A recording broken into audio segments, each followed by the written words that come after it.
A warrior beyond chakra enters the ninja world.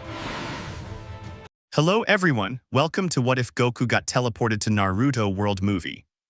Before we start, please go support jazmingiordan for writing that awesome fanfic. This is the translated version I made. There will be some mistake in character's gender, but of course Goku is a male. It was a day like any other. Vegeta and Goku were training on Beerus planet when a portal appeared out of nowhere and absorbed Goku. The arrival of a strange being. It was a day like any other, with Goku and Vegeta training on Beerus planet. The tournament of power had just ended and they had won. Goku had discovered a new power, but since he didn't have full control over it, he decided to learn how to use it effectively. Suddenly, a portal appeared out of nowhere and absorbed Goku. Goku, what is happening? Goku said, somewhat confused and struggling to avoid being absorbed by the portal. Vegeta, Kakarot. Vegeta shouted upon seeing what was happening, but when Vegeta tried to grab Goku's hand, the portal had already taken him. When the portal absorbed Goku, it vanished, leaving Goku inside, watching a multitude of portals opening and closing until one opened in front of him. Upon entering the portal, Goku fainted. Elsewhere. In a tower, an old man was signing papers when someone entered to speak with him. Hokage-sama, a person wearing a green vest, dark pants, a cape, and an animal mask entered, looking somewhat worried. Hokage, what's wrong? He asked, seeing the ANBU like that. ANBU? Hokage-sama, the ANBU was silent for a moment, and then spoke again. I was making my rounds as usual. The ANBU explained everything he had seen. Hokage, very well, summon 3 ninjas to investigate what happened. Ambu, upon giving the order, the Ambu disappeared. At that moment, 3 ninjas appeared in the place. Ninja 1, Hokage-sama, did you summon us? Asked one of the ninjas. Hokage, yes, I want you to go and inspect an area. When he told them everything, the ninjas left, with Goku. The raven-haired boy was waking up a little dizzy.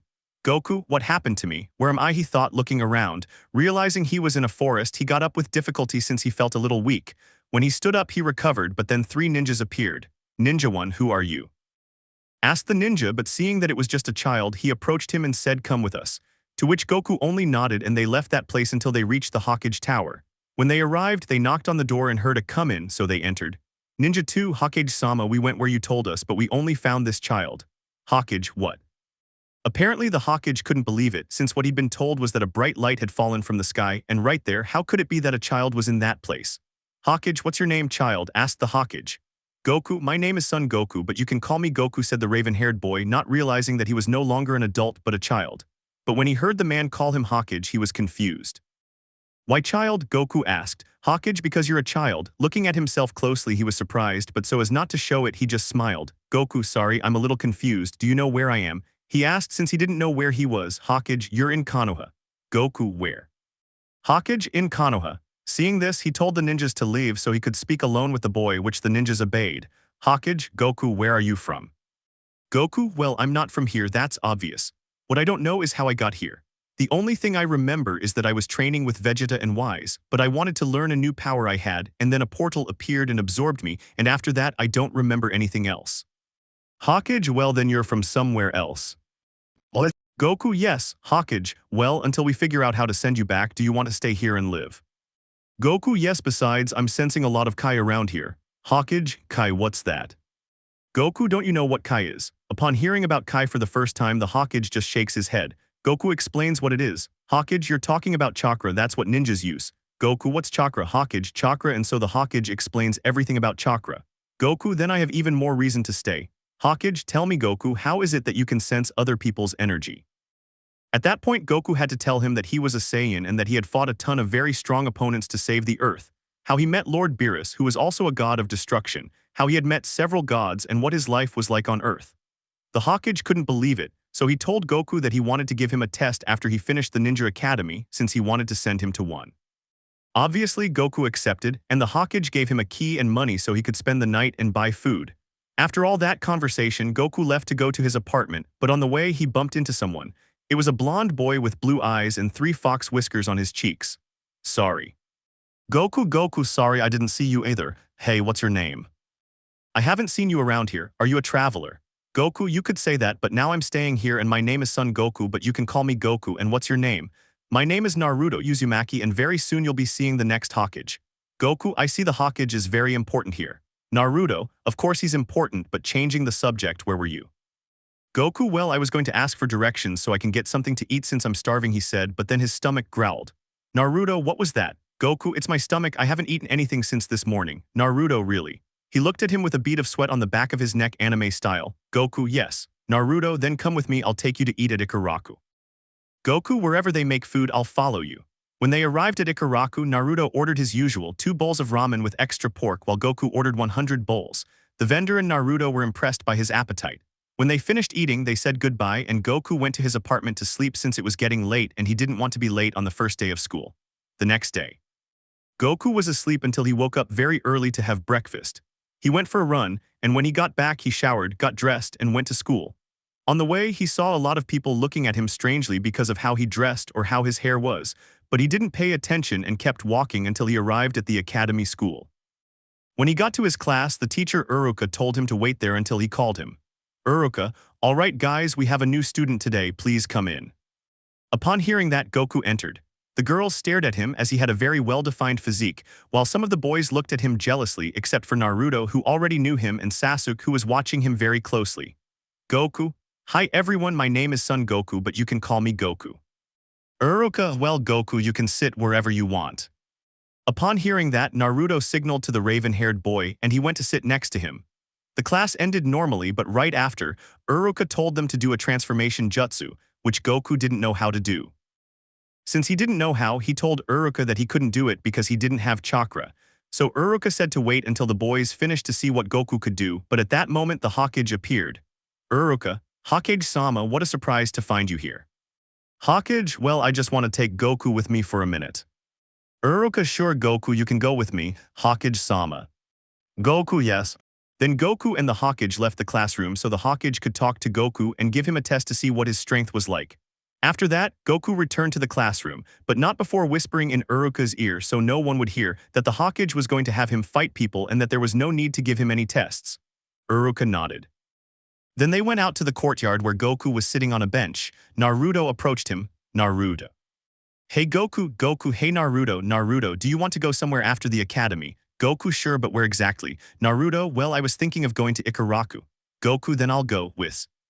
That they left for Ikaraku. As they were walking, they heard someone calling them. It was a girl with long bubblegum-colored hair. It was Sakura. Sakura, guys, she shouted as she ran to catch up with them. Naruto, Sakurachin, what's wrong? Sakura, Uruka-sensei has already chosen the groups we'll be in and there's one group that's going to have an extra member and that group is us.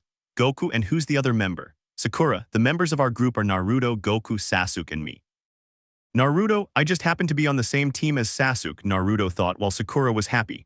Sakura, that's great. I got to be with Sasuke and Goku, although I still can't believe it, Sakura said, looking at Goku.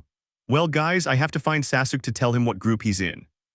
Naruto, good luck finding him, Sakurachin, he said, a little discouraged since Sasuke was on his team. After all that, Sakura left and the two continued walking, but Goku noticed that Naruto was a little discouraged. Goku, are you okay, Naruto? Naruto, yeah, it's just that Sakura will never notice me since she's obsessed with Sasuke, said Naruto, lowering his head. Goku, don't worry, someday she'll realize it or maybe you'll find someone else to fall in love with. Naruto, I think so. Goku, I'm not very good at all this love stuff since I've never really paid attention to it, but what does it feel like? Naruto, well, it'll come, Goku. When you feel butterflies in your stomach or feel weird around someone, that's when you'll be in love. After all that talk, Naruto and Goku arrived at Ikaraku 8 and left to rest since another day awaited them tomorrow. Team 7. It was a morning like any other. We see Goku running through the village having woken up a little late, but he arrived on time. Uruka enters. Uruka. Alright guys, as you can see, today I'm going to put you in groups, but there will be one group with an extra member, so let's start with the groups, said Uruka, taking a sheet of paper. After announcing the groups, Jounies began arriving to find their teams, but Team 7 was the only one whose sensei hadn't arrived yet. At this point, the same thing will happen as in the Naruto anime. Then the members of Team 7 were sitting down when a man with silver hair and a mask covering his mouth and one eye spoke. Okay, let's start by saying our names, what we like and dislike, our hobbies, and our dreams for the future. Naruto, why don't you go first, sensei? Well, my name is Kakashi Headache. What I like, I don't want to say. What I dislike, I'm not going to say either. My hobbies, I don't know, I have many. My dream for the future, I've never thought about it. Sakura, he only said his name, Sakura thought. Kakashi, well, now it's your turn, Kakashi said, pointing at Goku. Goku, my name is Son Goku, but you can call me Goku. What I like is training and pushing my limits. What I dislike, I don't think anything. My hobbies are training and eating. My dream for the future, I don't think I've thought about it yet, Goku said, but then he paused, thinking. Kakashi, okay, you Naruto, my name is Naruto Uzumaki. What I like is eating ramen with my friend Goku. What I dislike is waiting for the ramen to be ready. My hobbies are eating different kinds of ramen, and my dream for the future is to become Hokage so that everyone recognizes me. Kakashi, now you. Sakura, I'm Sakura Haruno. What I like is Sakura. The whole movie fell silent for a moment. The boy I like, she looked at Sasuke. My dream for the future she exclaimed, shouting with excitement at the thought of her future dream. Kakashi thought, I knew it. Girls these days only care about boys. Seeing Sakura like that, he continued, well, now you. Sasuke, Sakura replied, my name is Sasuke Uchiha. I don't like anything in particular, I dislike many things. My hobby is training to become stronger. I don't have a dream because it's going to come true very soon. I'm going to destroy someone specific. Kakashi continued, well, now that we've introduced ourselves, I just want to tell you that you can all leave now except for Goku the Hokage-sama. He wants to see you, but I'm going to tell the others to come back early tomorrow without breakfast and be punctual. You can leave now. Sakura, why without breakfast, Kakashi-sensei, are we going to do something? Kakashi, something like that, but I'm not going to tell you why, so you can all go now. Everyone left except Goku, who stayed with Kakashi and then headed to the Hokage Tower. Kakashi, Hokage-sama, I brought Goku here. Hokage, perfect, because I have something for him. And Kakashi, you'd better get ready since you're going to fight him along with Kurenai and Asuma. Kakashi, what? Hokage, what's going on? Kakashi, nothing, I'll get ready. Hokage, very well. After that, the Hokage and Goku went to a place far from the village. There they found Kurenai, Asuma, and Kakashi. After they arrived, the Hokage explained what they had to do. Then Goku landed on his battle platform. Seeing this, Guy thought that Goku was going to be very good at taijutsu, so he decided to wait and see how he fought. The first to attack was Kurenai, who put him in a genjutsu, but when he saw that it didn't work, he was surprised. So after that failure, Asuma ran towards him with some water blades, but Goku dodged them very easily. Then he appeared behind him. Guy decided to fight him. Goku and Guy were fighting very evenly until Kakashi with his Sharingan was watching him closely and decided to counterattack with a fireball jutsu. At that, Guy moved away, but Goku stayed standing there. When everyone saw that, they thought that Kakashi he had killed him, and Danzo thought going to investigate was just a waste of time. But in the smoke, Goku appeared with some scratches and his clothes torn in places, showing them that Kakashi's attack was nothing to him, but then he decided not to play with them anymore. Goku, I think it's time I stopped playing and got serious, Goku said with a smile. Kurenai, was he just playing with us? Kurenai thought upon hearing Goku. Goku had raised his Kai to 10% so as not to attract too much attention since he sensed an evil energy nearby. Doing so, Goku appeared behind Kurenai and knocked her out with just one blow. Then he created smoke, and after the smoke cleared, they found Kakashi, Guy, and Asuma on the ground. Seeing this, Danzo was surprised, as was the Hokage. Danzo, that's strong, Danzo thought upon seeing all that. Hokage, very well done, Goku. You really used all your strength. Goku, actually I had to use 10% of my power. I'm still not at my full power. Hokage, really, Danzo, so he's stronger. He thought as he left. After all that, Goku went to Ikaraku because he was very hungry. When he arrived, he ate and went to train a bit in the forest where they found him. He spent the whole afternoon training there until night fell, and then he went home to sleep since he had to wake up very early the next day. When he got home, he ate, took a bath, and went straight to bed. Then he started thinking about what his friends and his 2 children were doing until he fell into a deep sleep. Team 7's first mission. In a forest not far from the village, Goku was training since he had nothing to do and was very bored.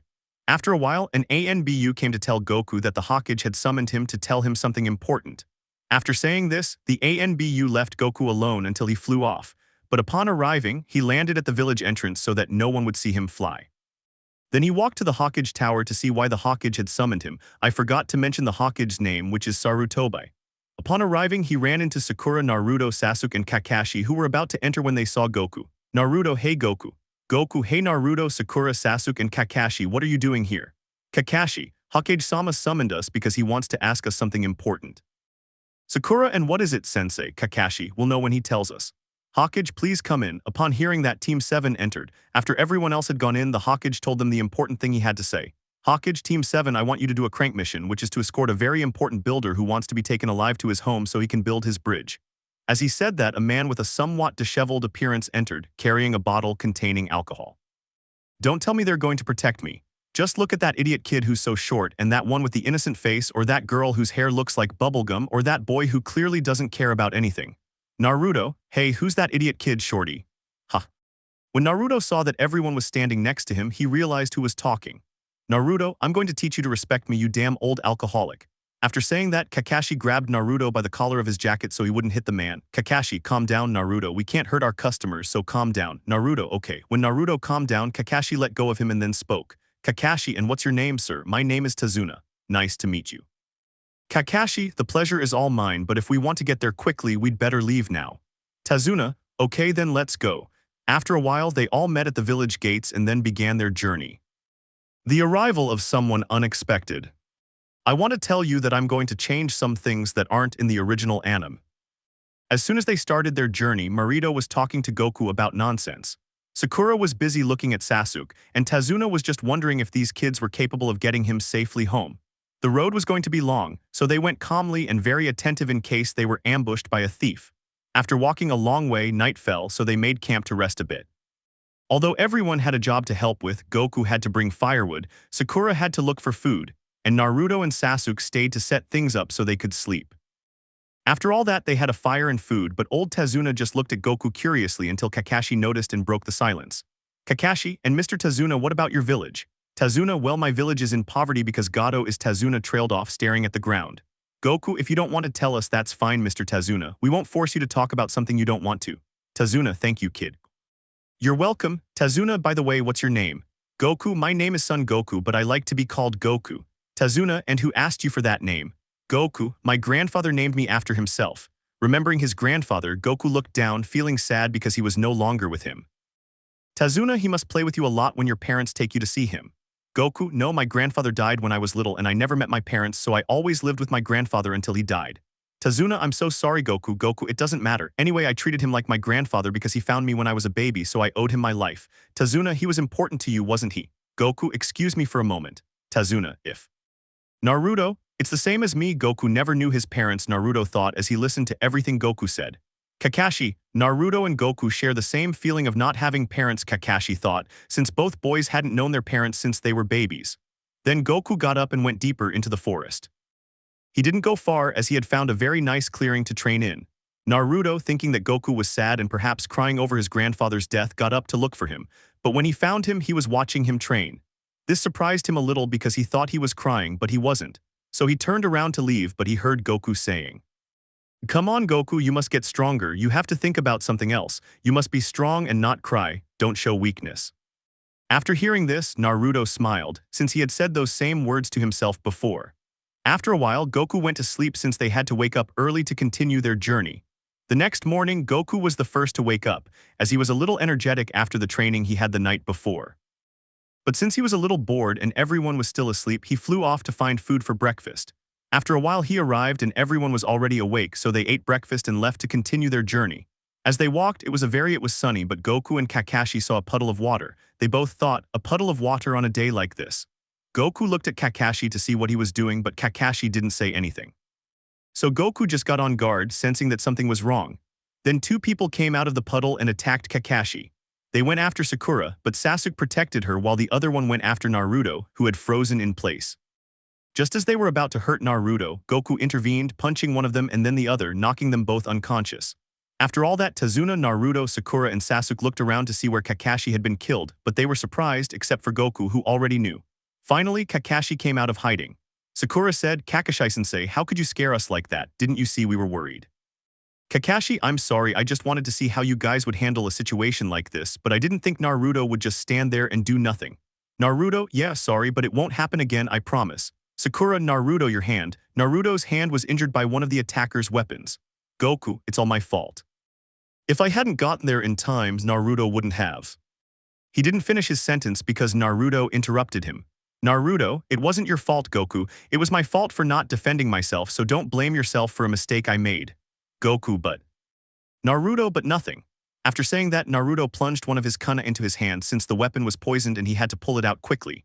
When he did that, everyone was surprised by what he did. Kakashi, very good, Naruto, but if you keep losing blood, you might die. Naruto, what? No, I don't want to die. Sakura, oh, Naruto, why don't you think before you do what you're going to do? Kakashi, Naruto, come here. Kakashi was going to bandage Naruto, but while he was bandaging him, he noticed that the wound was healing on its own.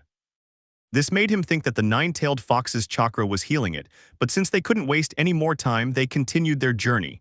Naruto was now on guard because he didn't want to be left doing nothing again, but then he heard a noise from some bushes, so he threw a kunai in that direction. Sakura, Naruto, what's wrong? Sasuke. Goku, yes, Naruto, what's wrong? Naruto, I heard a noise coming from those bushes. Sakura, what? The boys approached but only saw a white rabbit. But Kakashi found it very strange to see a white rabbit at this time of year until a sword appeared out of nowhere and stuck itself in a tree, and on top of that sword was Zabuza the evil ninja. After the sword was stuck in the tree and someone stood on top of it, the four kids were surprised until the stranger spoke. Well, look who I've found, the legendary Kakashi Hadake, also known as the Copy Ninja. They were confused because this person knew Kakashi if not called him by another name. Sakura, the Copy Ninja, what is that man talking about and who is he? Sakura thought, since she didn't understand anything that was happening, just like her companions. Kakashi, well look if it isn't Zabuza the evil ninja from the Hidden Mist Village. Goku, evil ninja. Kakashi, guys, you don't interfere in this battle. Naruto, why Kakashi, just stay out of it. Upon saying that, Kakashi, who wore a mask that covered only his mouth and a headband that covered his left eye, uncovered it with his hand, revealing his red eye with black markings. This eye was called the Sharingan. The boys were surprised by his eye, but the most surprised was Sasuke, because it was assumed that only the Uchiha clan possessed the Sharingan. Naruto asked, what does he have in his eye? Sasuke replied, what he has in his eye is called the Sharingan, but only the Uchiha clan can have it. Goku asked, and what does the Sharingan do? What? Sasuke explained, the Sharingan allows you to copy any ninjutsu or genjutsu technique, and you can learn it just by watching your opponent use it. But it can do more than that. Goku asked Sasuke, you said that only members of the Uchiha clan can have the Sharingan, right? Sasuke replied, yes. Goku asked, then why does Kakashi only have the Sharingan in one eye? Sasuke, I don't know that. Kakashi was about to start the fight when Zabuza used a jutsu that enveloped the entire area in a very thick fog, so thick that you couldn't see anything, not even the person next to you. The fight between Kakashi and Tazuna happens the same way as in the anime. Since Kakashi was trapped in the water bubble, he couldn't get out, so he told his students to leave, but they ignored him and stayed to come up with a plan. Then Goku stepped forward and said, let go of Kakashi-sensei or you'll regret it. Nobody knew what Goku was planning, so they just watched what was happening, not understanding anything. Zabuza, and what are you going to do to me? A little guy like you isn't going to do anything to me. Kakashi, Goku, don't mess with him. I know you're strong, but don't mess with him. Goku, don't worry, Kakashi, I'll get you out of there. After saying that, Goku looked at Tazuna, who was standing next to his companions, but Goku just smiled at them and turned to see Zabuza, who had made a water clone to attack Goku. Goku dodged it. Zabuza's thoughts, he ignored my water clone. This kid is smarter than I thought. Having ignored the water clone, Goku just went after Zabuza, who was waiting to see what he would do next. But what Zabuza didn't know was that Goku was suddenly behind him. Before he knew it, Goku had punched him, sending him crashing into a tree. Zabuza's thoughts, this kid is stronger than he looks.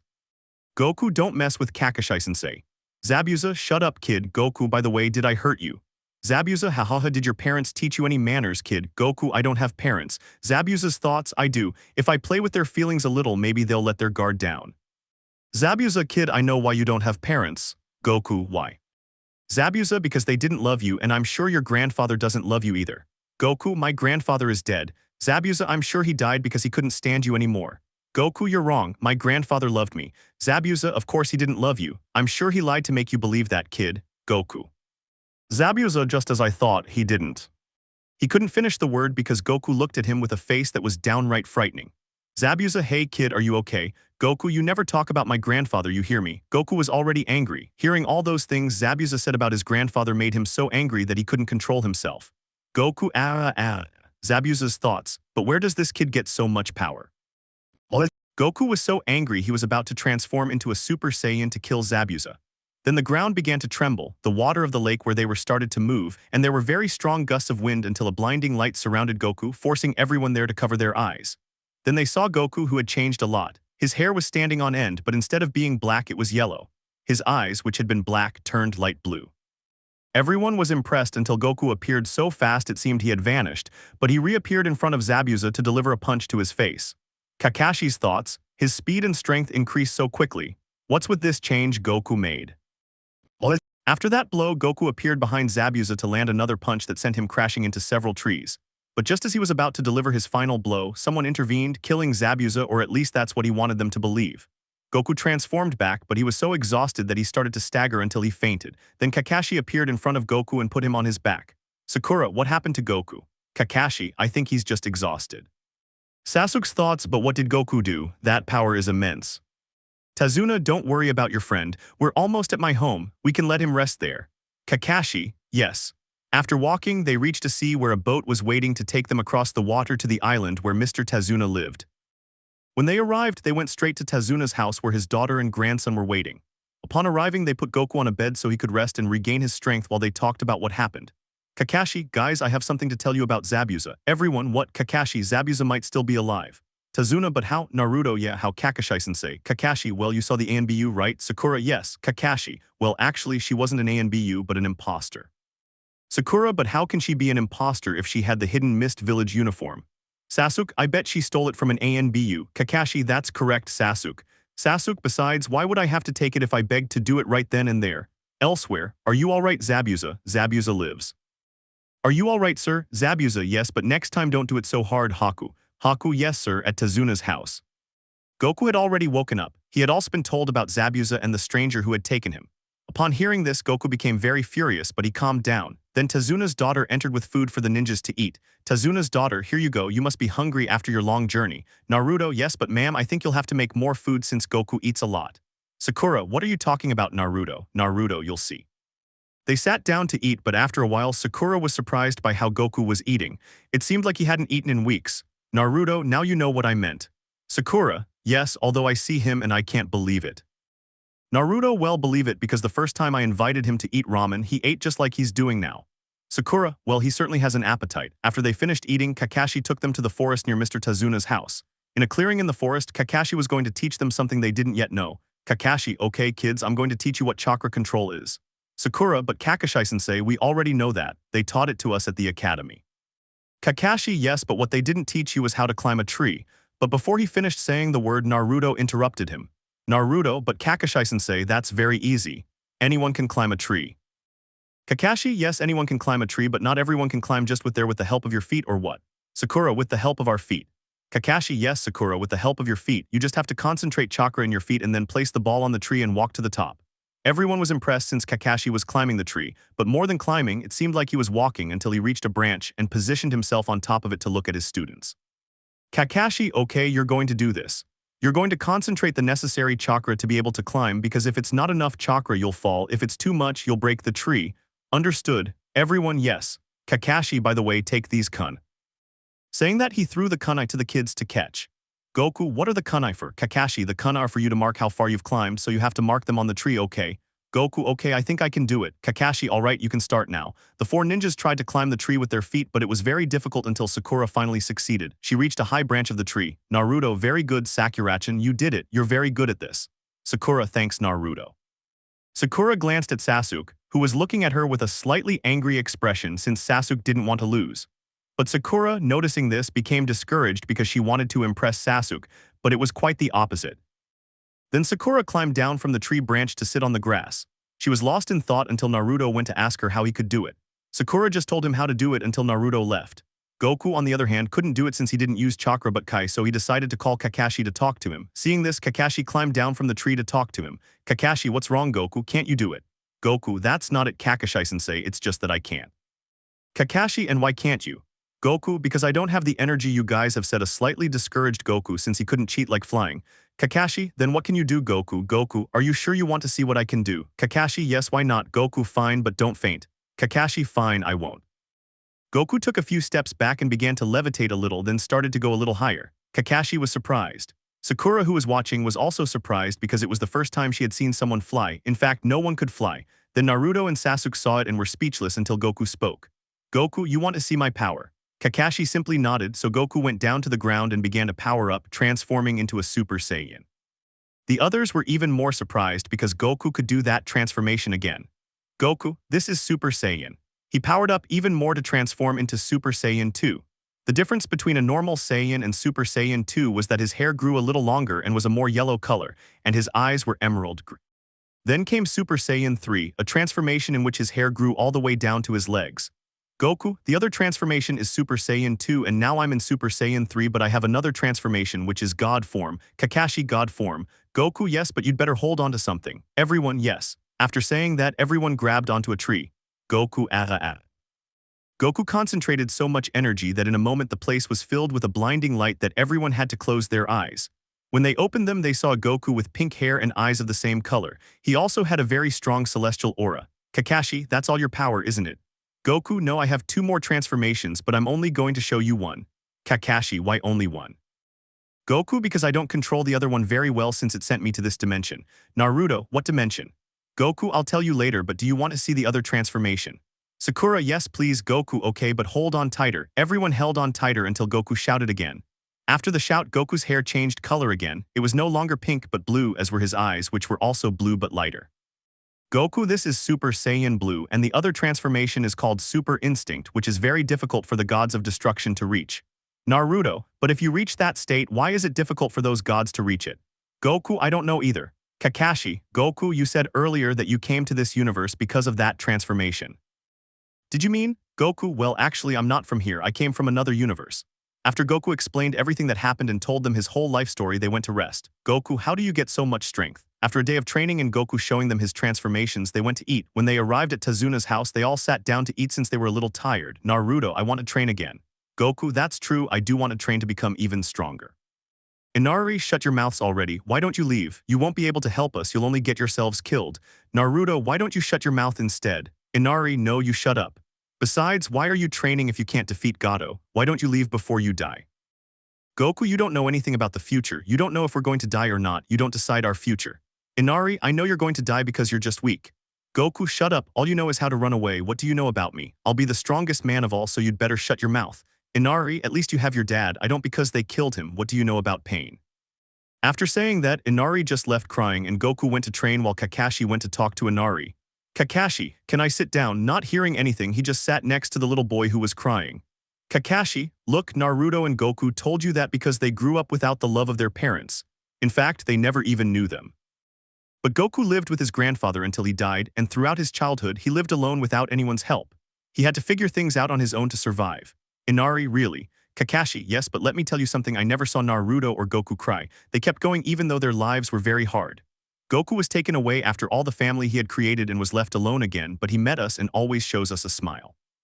At that moment, Inari saw Goku on the other side, training, but what he saw impressed him. Goku had transformed again, but into a Super Saiyan. At that moment, Inari said to Kakashi, Inari, you know Kakashi, maybe Goku is right, maybe he can beat Gato. Kakashi, yes, and maybe he can achieve even more, he said the last word in a low voice so that Inari wouldn't hear him. After that conversation, Inari went to sleep while Kakashi stayed thinking about what Goku had told him. Flashback.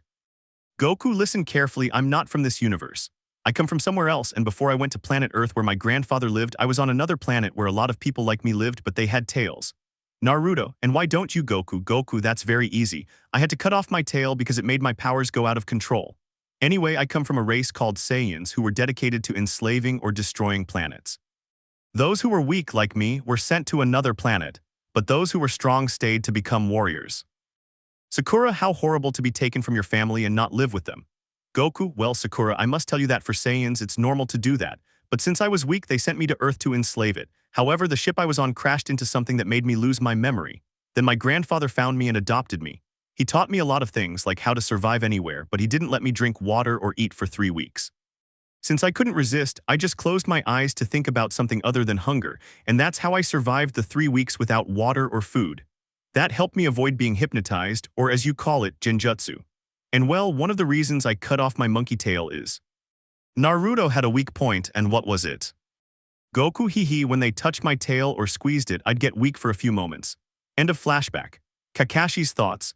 And to think that today there are other universes with warrior gods who can destroy a planet or enslave it, and how lucky we are to have a good Saiyan warrior like Goku.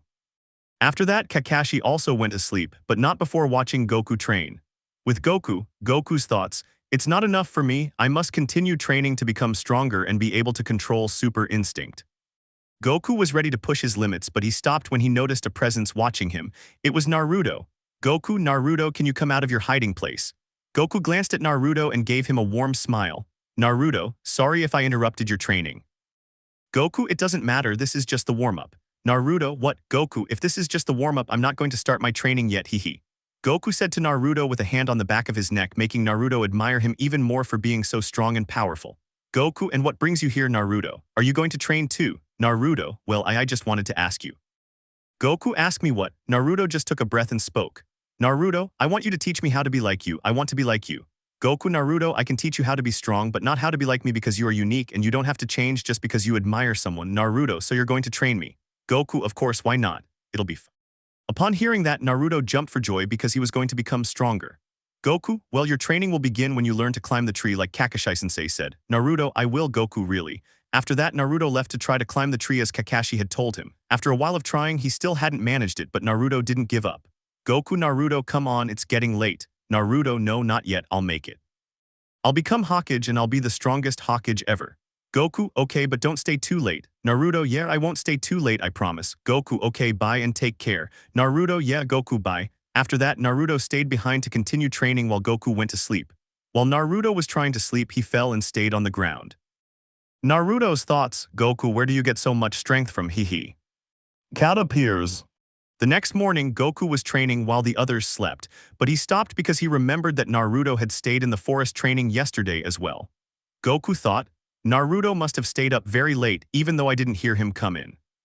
Goku started walking to where he had left Naruto yesterday to see if he had stayed all night. When he arrived, he stopped at some bushes because he saw him asleep in the grass. Goku, this is Naruto. Goku was about to go to where his friend was sleeping, but he stopped when he heard footsteps. He hid in the bushes and became alert, but when he saw who it was, he calmed down. It was a very handsome person.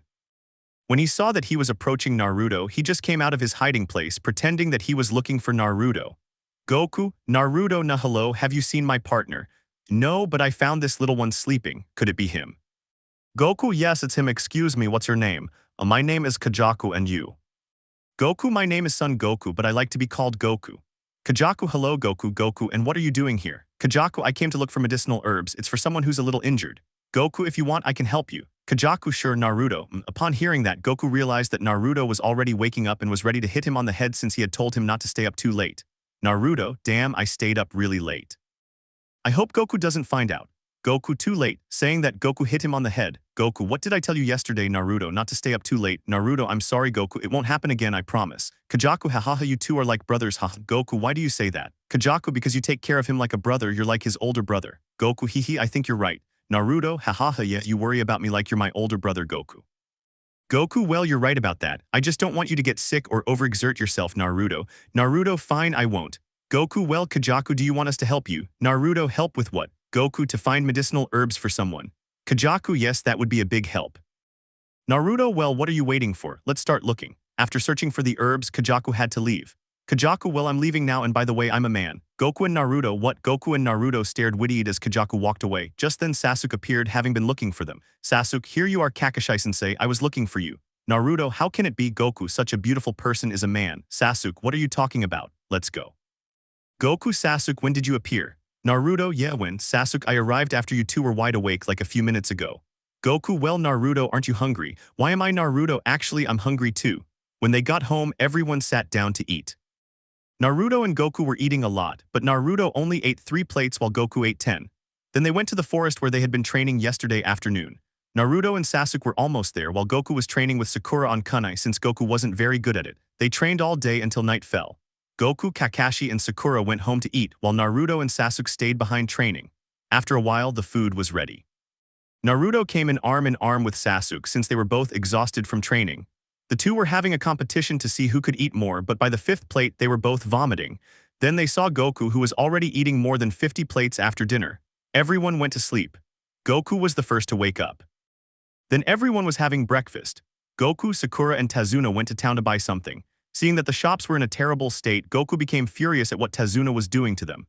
As they were walking, they entered a shop, and a man who wanted to take Sakura's purse, which had money in it, touched her butt. When Sakura felt this, she turned around and sent the man flying into the wall. Seeing this, Goku was frightened by Sakura's strength. After leaving the shop, Sakura was touched again, but when she turned around, she saw a little girl. Little girl, can I have some candy, please? Sakura, yes, here you go. Sakura gave the girl some candy and watched her run off with a smile. Seeing this made Sakura sad, but she continued walking. Later, they went to the bridge construction site. When they arrived, one of the builders was talking to Tazuna. Builder Tazuna, I can't go on anymore, I don't want to die, so I'm asking you to stop building this bridge. Tazuna, if you want to leave, go ahead, but I won't. I'll keep going. I'm not going to let Gato get away with this. Goku, hearing this, said to Tazuna. Goku, don't worry, I'll help him. Tazuna, and how are you going to help me? Goku asked. He said that Goku grabbed 5 very heavy iron bars and began to help. Tazuna was impressed but also began to help with the construction, as did Sakura. Then Kakashi and Sasuke came to help with the construction, but after a few minutes the bridge was filled with fog. At that moment Zabuza appeared, along with the boy from that time he took Zabuza away. At that moment Zabuza spoke. Zabuza. Are you surprised, Kakashi? Zabuza said with a mocking voice. Kakashi, I already imagined that you would have someone who would help you if you were in trouble. Zabuza, shut up. What that kid did was just luck. Kakashi, luck, or did he really put up a fight? Zabuza, it was just luck, nothing more. At that moment Zabuza ran towards Kakashi with superhuman speed appearing in front of him. But Kakashi disappeared before Zabuza could land a blow with his sword, reappearing behind Zabuza with a kunai at Zabuza's neck. Meanwhile, Goku and Sasuke were fighting the mysterious boy. With Naruto. Naruto was still asleep at Tazuna's house, having exhausted himself the day before. He woke up to some shouts and quickly got up. Then he saw Inari's mother with two men who had swords, although one of the men had his sword at the woman's neck. Seeing this, Naruto became angry, so he ran and knocked the man back a few meters. He grabbed Inari's mother to take her with him. This will continue as in the anime. After Kakashi and his dogs caught Zabuza, they had a conversation. Meanwhile, Naruto was talking about why the boy whose identity no one knew, the one whose mask fell off, was helping Zabuza. Was that person? Kajaku, Goku, and Naruto were annoyed by this, so Kajaku told his whole story. Then Kajaku disappeared from Naruto and Goku's sight, only to reappear in front of Kakashi. He fell to the ground, already dead from the blow Kakashi had given him. At that moment Gato appeared. Gato said, "In the end you were all useless to me, especially this kid." Saying that, he kicked Kajaku's lifeless body. This angered Goku and Naruto greatly. Then Naruto spoke up. "How dare you kick a dead person? That's cowardly. Goku and you, Zabuza. Kajaku gave his life to protect you, since you can't do anything." Zabuza, shut up, kid. At that moment Sabes got up from the ground and asked Kakashi for a kunai, which he readily gave him. Zabuza then ran towards Gato's ninja gang. He managed to kill some of them but then collapsed from weakness. Goku went to help him, reaching the remaining ninjas and only showing a small amount of his power to make them run away. Zabuza, Kakashi, will you do me a favor? Kakashi, what? Zabuza, I want you to put me next to Kajaku. Kakashi, without another word, picks him up and carries him to Kajaku's body. Zabuza, Kajaku, forgive me, but I won't be able to go to where you are to tell you that you're the best companion and the best family I ever had. Then Zabuza died. After all that, the villagers arrived at the bridge, which had already been finished, to say their goodbyes. Everyone said goodbye while the people stood watching the ninjas leave. They came up with a name for the bridge. Tazuna, I know what this bridge will be called, and it will be called the Bridge of Peace. And that day the bridge was called the Bridge of Peace. The Chunin exams. 3 days had passed since Team 7's mission. Goku was walking peacefully through the village when he bumped into someone.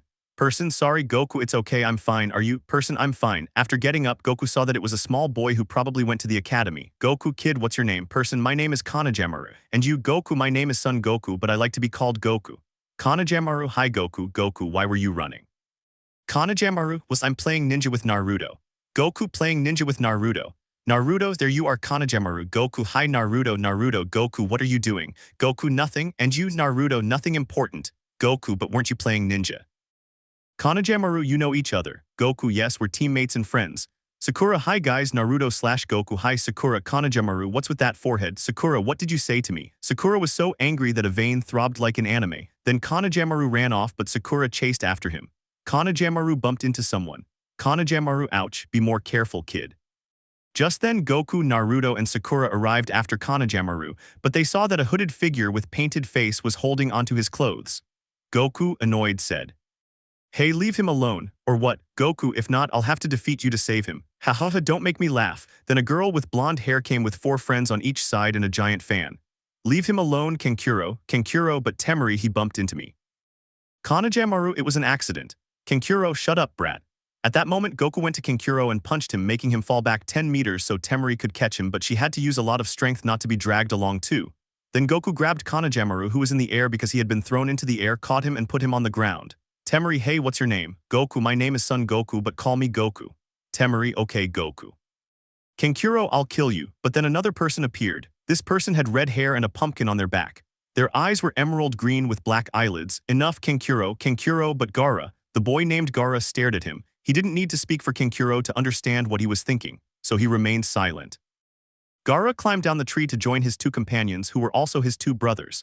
Goku, wait a moment. Gaara, what? Goku, where are you from? You're obviously not from around here. Temari, we're sand ninjas. Sakura, what are sand ninjas doing in Konoha? Temari, don't you know? We're here for the Chunin exams. Goku, Chunin exams, what are those? Temari, these are exams to become a Chunin, so all the villages gather together for these exams. Sakura, okay, you can go now. I'm so sorry for everything that happened. Gaara, no problem. After saying this, the Sand Village ninjas left, but before leaving, Gaara looked at Goku for a moment and then left.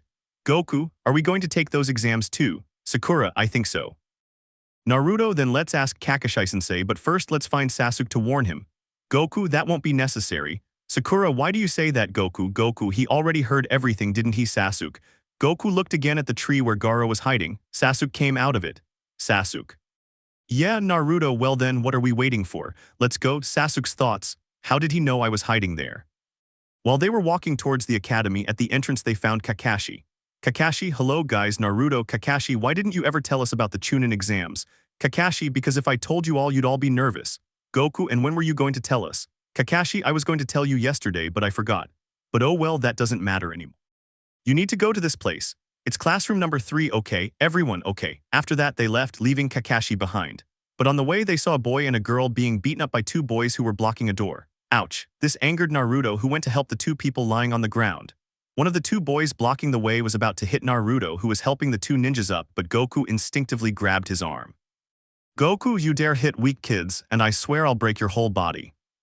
Goku was so angry he lost control of his strength and almost broke his arm if it weren't for Naruto, who stopped him. After calming down, Goku let go. Goku, now get rid of that illusion right now. The 2 people had no choice but to obey Goku. Those 2 boys who looked their age were actually adults, and that door led to class 1. When everyone saw this, they had to go to the real classroom while 3 kids stayed behind. A girl who was the one Naruto had helped, along with the other boy and a boy with long hair. Naruto, are you both okay? Yes, Tenten, are you okay? Tenten, yes, don't worry, Lee. Lee, by the way, what are your names? Goku, my name is Son Goku, but you can call me Goku. Naruto, my name is Naruto. Sakura, I'm Sakura. Sasuke, Sasuke. Tenten, well, I'm Tent. This is Lee and this is Negi. Lee, hi Sakura, has no one ever told you that you're the most beautiful girl in the whole world? Sakura, go away, you're so weird. Negi, we have to go now. Tent, yes, let's go.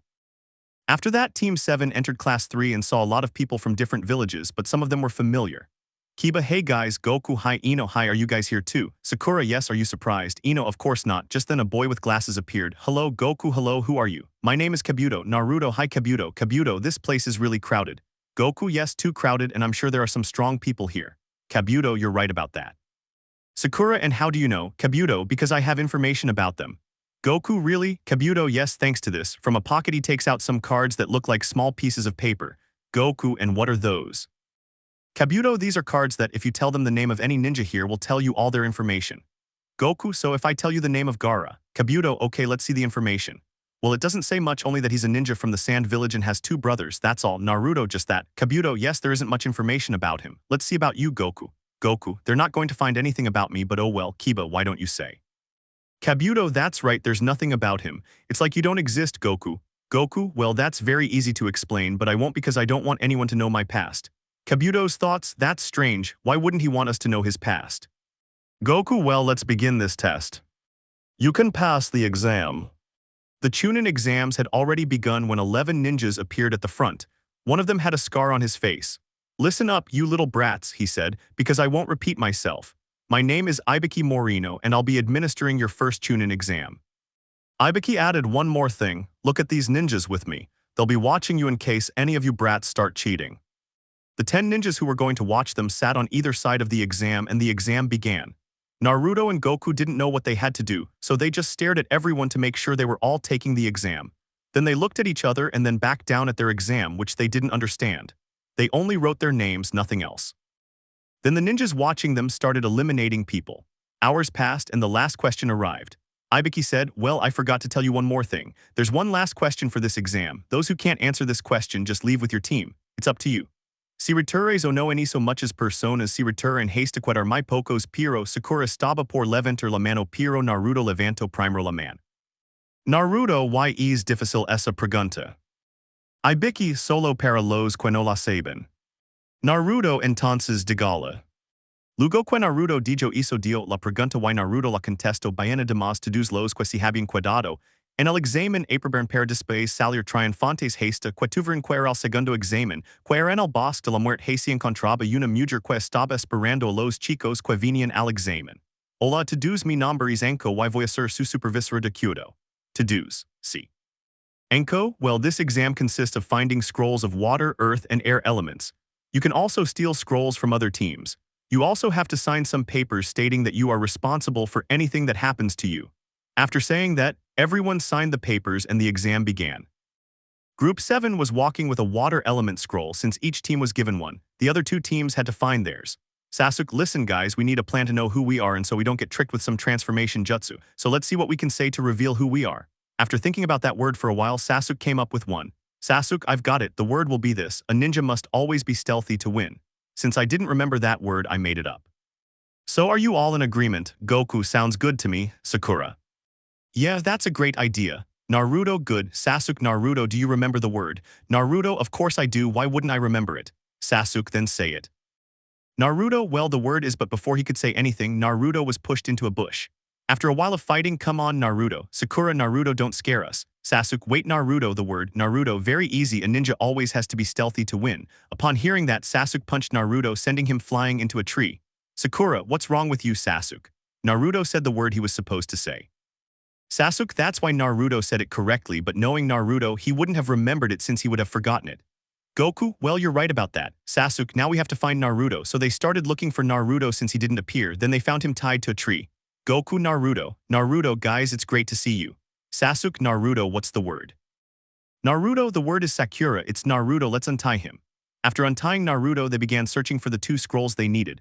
After a long time, they sat down by a stream to rest. Goku, guys, I'm going to see if I can fish. Sasuke, I'll go get some firewood. Sakura, I'll go get some fruit. Naruto, I'll help Goku.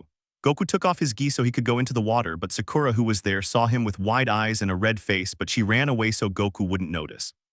Later, night fell and they all began to eat the fish that Naruto and Goku had caught. With the firewood Sasuke brought, they made a fire to cook the fish, while Sakura made fruit juice. After eating, they all went to sleep. The next day, Goku was the first to wake up, then he woke the others. Then they all left, and after a long walk they found a temple, so they went inside. In front of them they found one of the scrolls they were looking for, which was the scroll of the air element. Goku, we just need the scroll of the earth element and we found them all. Naruto, yes. Then they left to look for the last scroll they needed, but on the way Naruto got lost so they had to go look for him. They ran into the first group and a woman arrived with her. This woman wasn't alone, she had a very large snake. The woman spoke. Give me your scrolls and you won't be hurt. Sasuke replied, we won't give them to you. The woman said, if you don't give them to me willingly, I'll take them by force. The woman lunged with the snake, but Sasuke dodged, grabbing Sakura while Goku also dodged. Then the woman appeared behind Sasuke. He put Sakura down to safety while the woman followed him. She appeared behind him and Sasuke activated his Sharingan, but the woman grabbed him and bit him on the neck. This wasn't an ordinary bite, it was a cursed mark. She released him and Sasuke clutched his neck. Seeing this, Goku had no choice but to fight her, but he had to be careful not to get bitten, so he lunged. She attacked, but she was going to bite him, but Goku jumped back so she wouldn't bite him. Woman, you're clever, kid. Goku, thanks, but I must admit this excites me. Woman, exciting you. Goku, yes, I'm very excited to fight strong opponents, but I must say I'm getting bored, hee. Woman, you're bored. Goku, yes, so I'm going to finish this very quickly. Goku, with a typical son family smile, left so fast that she didn't see him.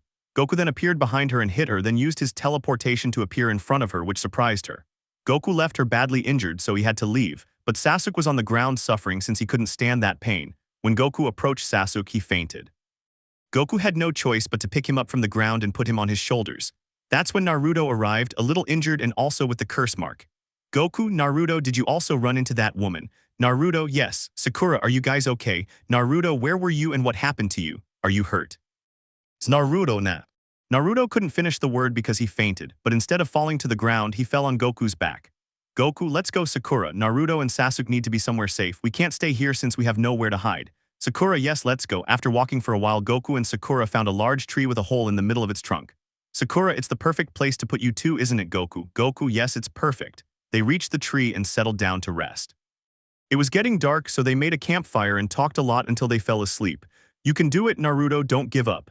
After the Forest of Death, Team 7 was walking along peacefully when Kakashi appeared in front of them to tell them about the upcoming exams. Kakashi, hey guys. Goku, hey Kakashi-sensei, Kakashi, I was looking for you because I wanted to tell you that the ninja exam fights will be tomorrow. These will be the last ones, so you absolutely have to pass. Naruto, okay, Goku, I'll show you all my power. Sakura, and did you tell Sasuke yet? Kakashi, yes, I already told him. Actually, I found him before you guys. Well, I'm off now. Goodbye and good luck. Everyone, goodbye. After that, Kakashi left, as did the others, while Goku was at home sitting and looking out the window. He remembered his friends. Goku's thoughts. It's been a long time since I've thought about how my friends are. Then he heard a very familiar voice that he hadn't heard since coming to this place. Goku, we can finally find you. Goku, is that you, Wise? Wise, yes, Goku. Goku, it's been so long since I've heard from you.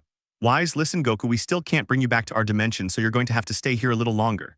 Goku, okay, although that gives me more hope. Goku, is that you? Goku, Bulma, yes, it's me. Bulma, listen, Goku, Wise is going to teleport some things over there, okay. Goku, yes, Bulma, good, I'll give them to Wise very soon.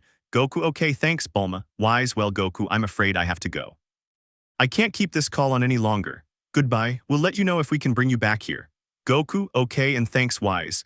After that, the call ended, and the things Bulma was going to give Goku were teleported.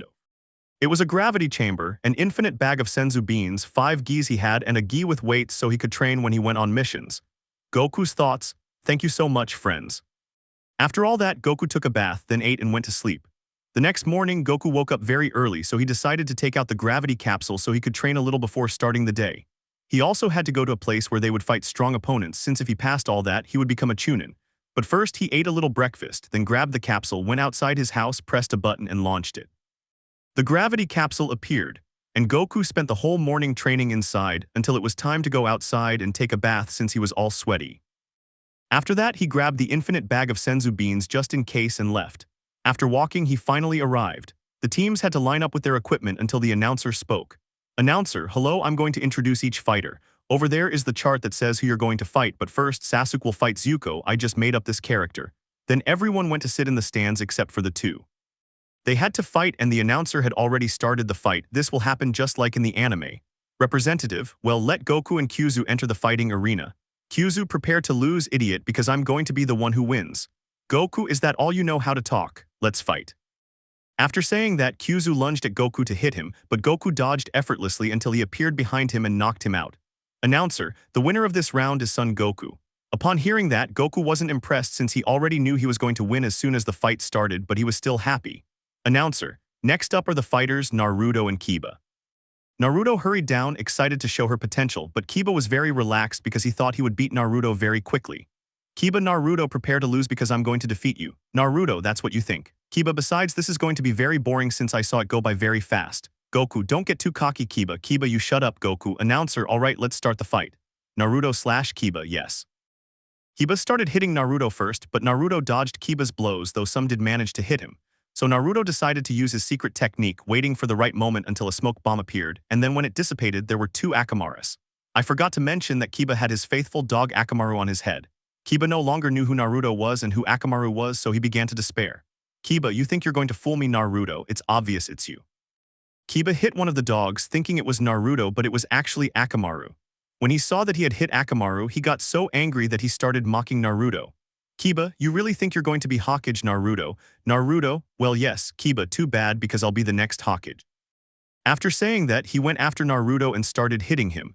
Then Akamaru woke up to help Kiba. After so many blows, Naruto had an idea to make many clones of himself to confuse Kiba. Akamaru. It's time to end this shadow clone jutsu. After that, a bunch of Narutos came out to attack Kiba and defeat him. Naruto's blast. After using Naruto's blast, Kiba was on the ground, as was Akamaru. Announcer, Naruto is the winner. Naruto, yes, I won. Upon hearing that Naruto had won, Goku went down to congratulate him, but then he saw that Kiba wasn't moving, so he got worried and went over. Goku's thoughts, luckily I brought the bag of senzu beans. When he arrived where Kiba and Akamaru were on the ground, Goku knelt down, grabbed the infinite bag of senzu beans, but only took 2. He gave them to them, and after treating them, they were fine. Kiba, but how? He couldn't finish the word because Goku stopped him. Goku, don't worry, you're better now thanks to this. Kiba, to that, Goku, if they're senzu beans, they can heal you really fast. I gave some to Akamaru too, so don't worry. Kiba, thanks, Goku. Goku, you're welcome, but I think you underestimated Naruto too much. Kiba, yeah, you're right, Goku, but you fought really well. Goku got up and went to congratulate Naruto. Goku, congratulations, Naruto, you won. Naruto, hee thanks, Goku, but I'll have to try harder if I want to win without getting hurt. Hee. Goku, don't worry about that. Here, this will help heal your wounds. Naruto, well if you don't say so Goku, I'll do it. Goku and Naruto, you fought well since you never gave up. Someday you'll be Hokage. Naruto, thanks Goku. Goku, you're welcome Naruto. I hope we can be friends forever. Naruto, same here Goku. Hehe Goku, hehe. A stranger arrives in the village. It was a very peaceful day in the village of Konoha, but in a forest, a raven-haired boy with palm-shaped black hair was training in the gravity chamber. Goku thought, I think it's time to go back to Konoha, I'm bored. After leaving the gravity chamber, Goku put it back in the capsule and went to get something to eat since he had trained a lot.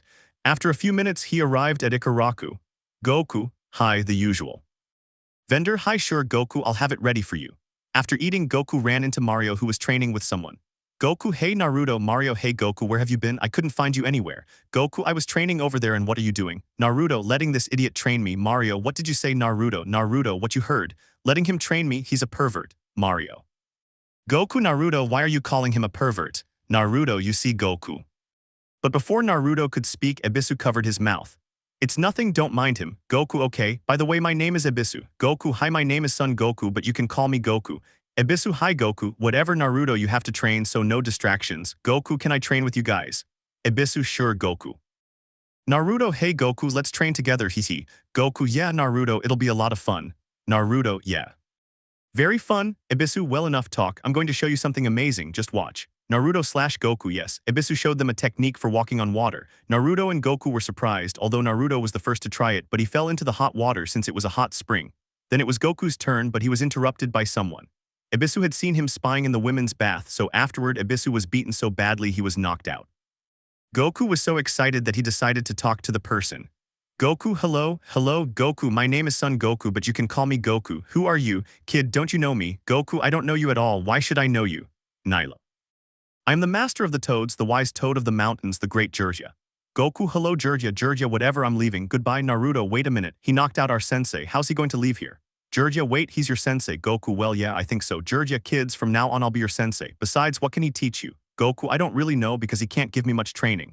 Jirja, well then, come on, I'll teach you, I'll be your sensei. Goku, okay Jirja, what do you think Naruto? Naruto, wherever the training is, I'll be there. Jirja, well said kid, well let's go, it's time to go now. Goku, okay let's go. Elsewhere, Jirja, Goku and Naruto were on the bank of a river. Jirja was explaining to Naruto how to walk on water, but every time he tried he fell in. At times he even got angry because he wasn't doing it very well.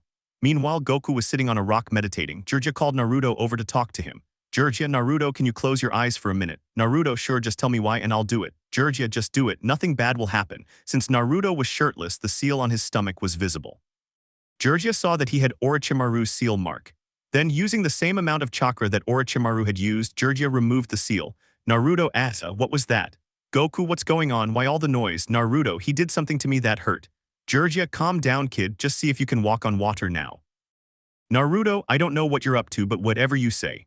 With that, Naruto concentrated chakra in his feet to walk on water until he finally succeeded. Jirja's thoughts. Just as I suspected, the seal Orochimaru put on him wasn't letting him concentrate his chakra very well. Goku, awesome Naruto, you did it. Naruto, yeah, I finally did it, thanks perverted sage. Jirja, what did you say to me, you little brat? Naruto, nothing perverted sage. Goku, enough already, stop fighting and let's train a little more. Naruto, yeah, whatever you say Goku. After that, they continued training. Jirja was impressed by Goku's strength, but what caught his attention was that he wasn't using chakra, so he approached him to talk. Jirja, hey Goku, right? Goku, hey, what's up Jirja? Jirja, do you use chakra? Goku, no, actually I only use Kai since I don't have chakra. Jirja, what's Kai? Goku, well Kai is the energy I use since chakra is different. Look, Kai is an energy you can shape however you want and control at will, while chakra can't do that because it's a different kind of energy. It's difficult to control it the way you want because you have to perfect it and control it very well. Jirja, so you weren't born with chakra but with another type of energy called Kai. Goku, exactly, if you want I can show you what I can do. Jirja, sure, why not? Goku, okay, but hold on to something if you don't want to end up flying everywhere. Jirja, okay. Jirja grabbed a tree and held on very tightly. Then Goku began to raise his power, but when he did, the ground began to tremble. Jirja was impressed when he started doing that until Goku began to scream. Goku, ah ah. Then Goku was transforming into a Super Saiyan. His hair began to change from black to gold and his eyes from black to blue. Jirja's thoughts, but what a huge amount of energy. How can a child have such power inside him? Goku, this is one of my weak transformations. Jirja, what? Then Goku began to power up even more, causing the sky to turn from sunny to overcast with very dark clouds. Lightning bolts shot out from the clouds and struck Goku. Goku's hair was a little longer, not much, just a little, while his eyes changed color to emerald. Around him were lightning bolts and a yellow aura. Goku, this is a little more powerful than the last one, but it's also a little weak. Georgia, it's impressive. But Goku began to power up even more, causing his hair to grow down to his knees. Goku, the other two transformations are only Phase 1 and Phase 2, but this is Phase 3. Now I'm going to show you another one, just watch. After saying that, a tremor that seemed like an earthquake shook the sky. Georgia was impressed since Goku was causing the tremor until a blinding light appeared, but then it disappeared, revealing Goku with a different appearance. This time his hair was like before but pink and his eyes were red. Goku, this is God form. Georgia, now are you a god? Goku, you could say that. But then he increased his power even more, causing another blinding light to appear, but then it disappeared. There was Goku but with a different appearance. Instead of pink hair, he had blue hair and bright blue eyes with a celestial aura. Goku, this is called Super Saiyan Blue, but I have two others, but I'm not going to show you one. Georgia, and why not? Goku, because I haven't controlled it very well yet. Then Goku raised his arms, placing his hands on his forehead, saying, Goku Kaioken, causing another red aura to appear around him, but the celestial aura didn't disappear. Goku, this is Super Saiyan Blue combined with the Kaioken. Georgia, it's amazing how a child has so much energy inside him. Goku, I'm not like you humans. You see, I come from another dimension and another planet, but I'll explain that to you tomorrow since it's gotten dark. And by the way, can we sleep here? Georgia, sure, why not? After that, Goku transformed back to his base form and went home to get some things to sleep there. Georgia and Naruto were waiting for him until he arrived, and they all went to sleep to rest since they had trained a lot. Naruto unleashes the power of the fox. It was a peaceful morning when a raven-haired boy was training hard. His training was interrupted when someone spoke to him. It was Georgia. Georgia, hey Goku, training so early. Goku, yeah, I like to train a lot and push my limits. Georgia, but won't pushing your limits hurt you? Goku, of course not. Every time I push my limits, I gain a new power. Georgia, is that because you're from another planet? Goku, well, I come from a warrior race called Saiyans. They're a race that can destroy a planet or invade it and then sell it, but they only send those with low power levels, meaning the weak ones. And well, I was one of them. They ordered me to invade, but I didn't realize I had crashed and it made me lose my memories, everything I had to do on Earth. But then someone found me and took me to their house and took care of me. Then he became my grandfather and named me Son Goku. Georgia, it's incredible that a race like this exists and that you're one of the good guys. But yesterday you said you were from another dimension. Goku, yes, that's what I said because I don't belong here. I come from a very different dimension. In my dimension, I had my friends, my family, and all my memories of what I did there, since I was the one who protected planet Earth. And very strong opponents came from all over the world to destroy it or fight me. I even met gods of the I fought against many universes and met the god of the entire universe, Senasama, and even became friends with him. After all that, I wanted to practice a new power that I obtained by fighting against the universes, but when I tried to control it, I accidentally opened a portal that brought me here. Georgia, you're certainly full of surprises, Goku. Goku, I guess so, hee. After that, Georgia taught Naruto how to use the nine-tailed fox's chakra. Well, here it's going to happen like in the anime. After all that, they reached the finals where Naruto fought Neji and Naruto emerged victorious. Next came Goku's fight against Kankuro, but Kankuro refused to fight, leaving Goku as the winner. Dissatisfied, Kankuro reluctantly accepted the result. Then it was Temari and Shikamaru's turn.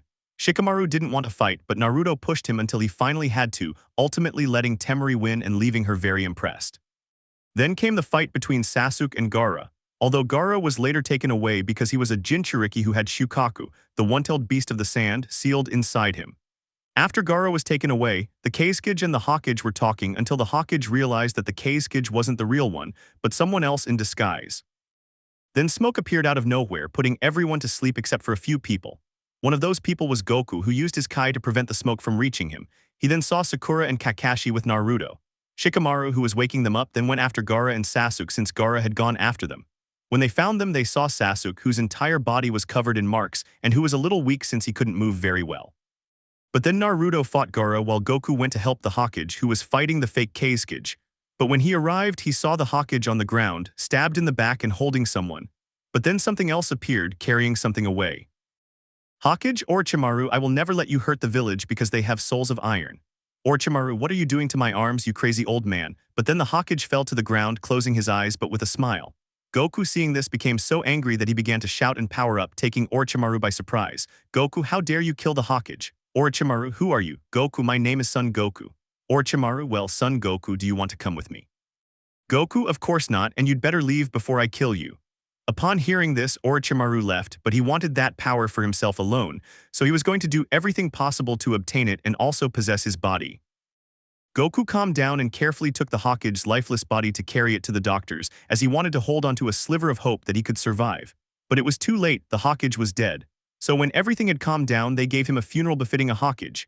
Everyone was there with a white flower for the Hokage. The Hokage's grandson, Konohamaru, was crying over his grandfather's death, so Uruka approached to comfort him. Goku was devastated because he couldn't save him. He felt useless. He thought, if I had done something, the Hokage might still be alive. But there was nothing he could do but grieve until Kakashi approached him. Kakashi. Goku, are you alright? Goku, how do you think I am? Kakashi, well, I think you're mourning the Hokage's death, but let me tell you something. Life has to go on. You must continue your life and remember that he's in a beautiful place where he's happy. Goku, yes, you're right, I have to continue my life. Kakashi, very well, Goku. After that, everyone went back to doing their own thing while a raven-haired boy was training in a forest, wanting to become stronger so he could control Ultra Instinct when Naruto appeared. Naruto, hi Goku. Goku, hi Naruto, what's up? Naruto, nothing, I just wanted to know how you were doing since I heard you took the Hokage to the doctors. Goku, well, I'm fine now, I have to get on with my life. Naruto, well, I'm going to train too, so goodbye. Goku, goodbye. A few hours passed until night fell, so he went home, but first he went to Ikaraku to get something to eat since the training had made him very hungry. Vendor, hello Goku, the usual. Goku, hello, yes, the usual. After a few minutes, Goku ate, and since he was already full, he said goodbye to the vendor and went home. When he arrived home, he took a bath, then dressed for bed and went to his bed. When he laid his head down, he fell into a deep sleep, in search of the fifth Hokage. After the funeral of the fourth Hokage Sarutobi, everyone went back to their daily routines, while Jiraiya was on the roof of the Hokage Tower because the elders of the council had summoned him for something important. Elder, Jiraiya. Jiraiya, what is this important thing you wanted to tell me? Old man, well, let's get straight to the point. We want you to be the next Hokage. Jiraiya, I'm sorry, but I'm not fit to be Hokage, but I know someone who is. Old man, you mean? Jiraiya, yes, that same. Old woman, I don't know. Jiraiya, you know very well that we don't know her whereabouts after she left. Jiraiya, I know, but I think I do, and that's why I want to give you permission to go look for her. Old woman, fine, you have our permission to go look for the fifth Hokage. Jiraiya, good, then I'll be going. After the conversation ended, Jiraiya went in search of Naruto and Goku since he wanted to show Naruto something, and well, Goku because he wanted to get to know him better. After walking, he found Naruto and told him about the mission. Naruto was so excited that he accepted the mission and left. Then Jiraiya went to look for Goku. After a while of searching, he found Goku. Jiraiya, Goku, I finally found you. Goku, hello Jiraiya, why were you looking for me? Jiraiya, I wanted to ask if you want to go on a super important mission. Goku, sure, what kind of mission is it? Jiraiya, to find the fifth Hokage to govern us. Goku, yes, it's a very important mission, count me in. Jiraiya, good, we'll meet outside the village.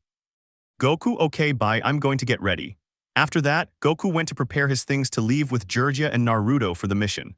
After a few minutes, everyone was ready to leave. They headed towards the place where they had last seen the one who was going to be the next Hokage. Meanwhile, elsewhere in the village, there were two unknown people in a food shop. Kakashi was watching them until Kurenai and Asuma arrived where Kakashi was. Kurenai, Kakashi, what a surprise to find you here. Kakashi, same here, but what are you two doing together? Asuma, well, what's wrong, Kakashi? Why are you acting so?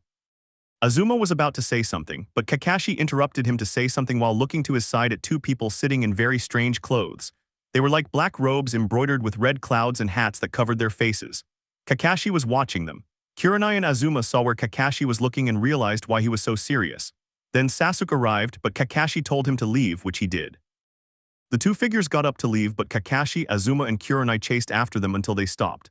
Kakashi and the others.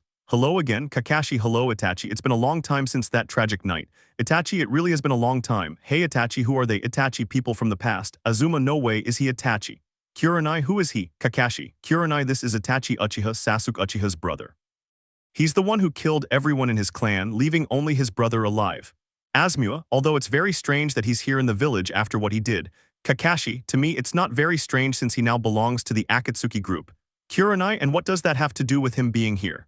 Enough talk, Itachi. Why don't we leave or kill them so they'll leave us in peace? Itachi, that won't be a foul, Kasame, fine, whatever you say. But then they started fighting after Guy came to help them, although Kakashi was badly hurt after fighting Itachi and his sharing in eyes. Meanwhile, with Naruto, Jiraiya, and Goku, they had sat down to rest in a place where people were going to pray. Naruto was playing with the large bells that were there while Goku and Jiraiya were talking. Jiraiya, as you know, Goku, we have to look for the fifth Hokage. Goku, yes, you told me when we met Jiraiya. Jiraiya, well, there's a 50% chance that she won't want to come with us.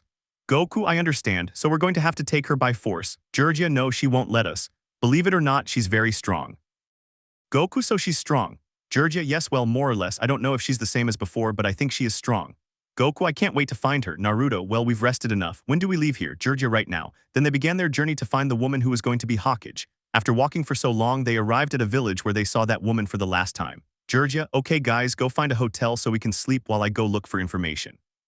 Naruto, information, or are you going to a bar where there are women? Georgia, shut up, brat. Naruto, you shut up, you pervert. Goku, calm down, both of you. Naruto, let's go find a hotel and Georgia can go where you say he's going. Georgia, what do you think, Naruto? Goku, come on, Georgia, it's obvious from your energy that you're a pervert. Anyway, Naruto and I are going to find a hotel. Naruto, yeah, let's go, Goku. Later, Goku and Naruto found a hotel where they were going to stay until they completed their mission. Meanwhile, back in the village, Kakashi was in bed as fighting Itachi had left him mentally injured.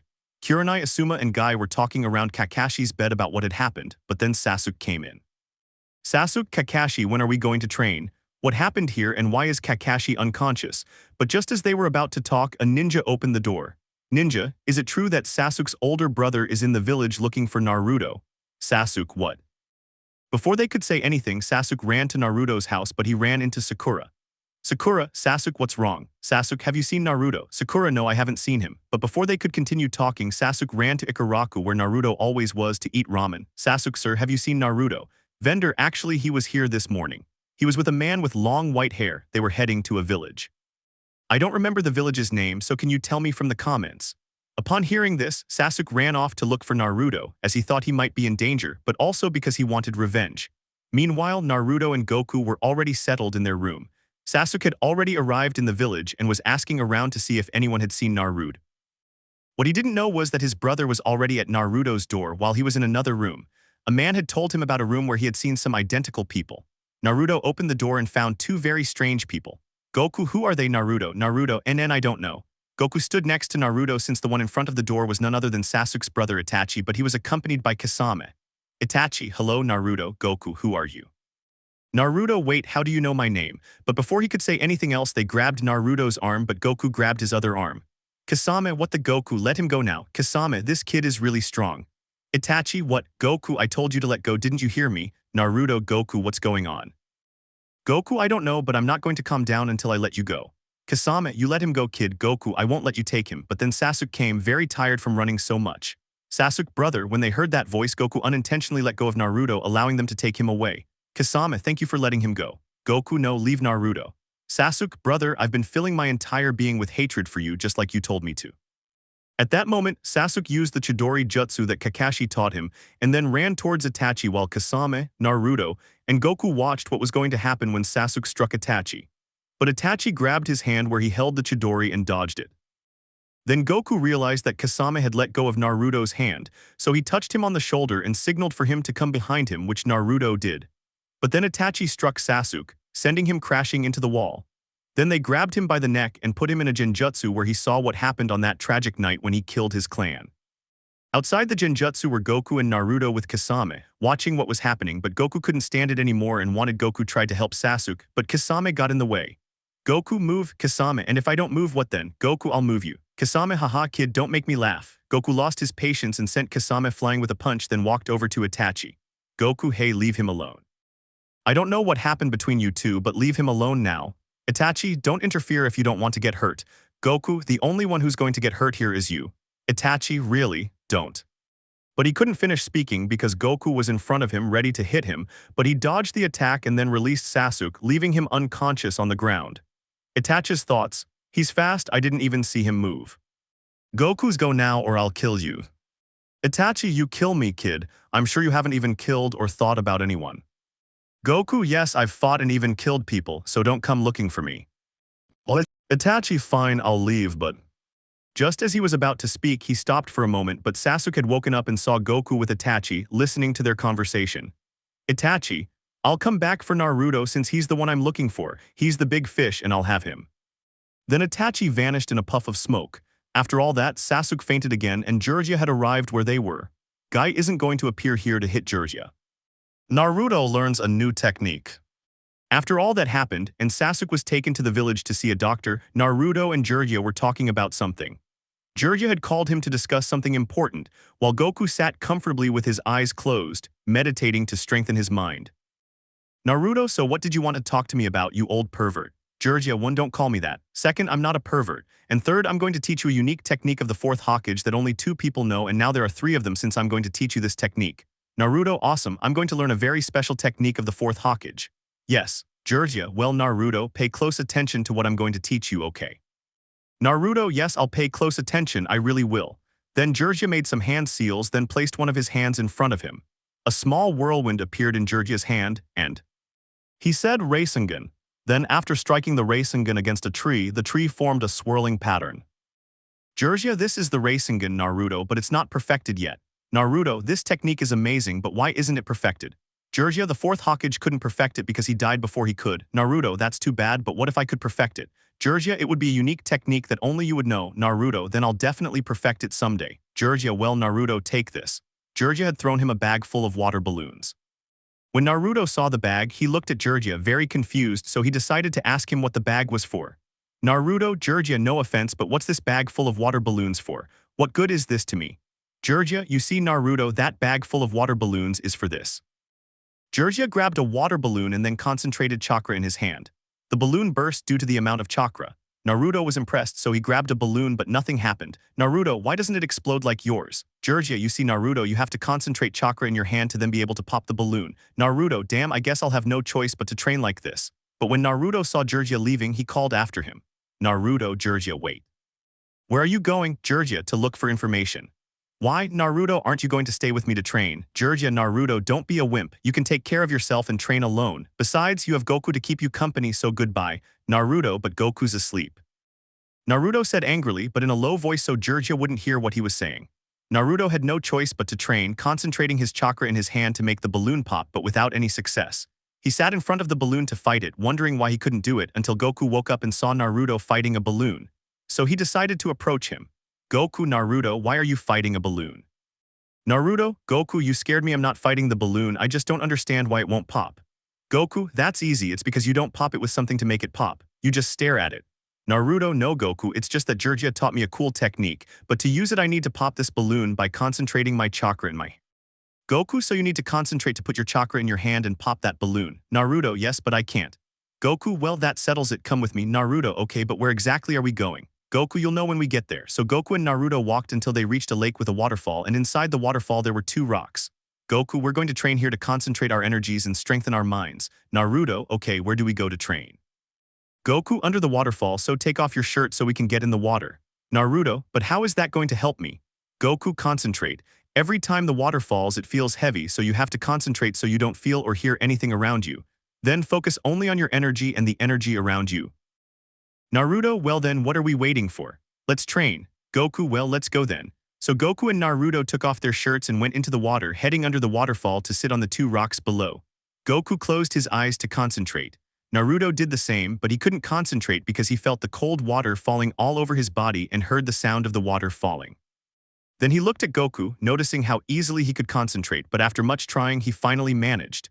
Naruto no longer felt or heard anything, he only concentrated on his own energy and the energy around him.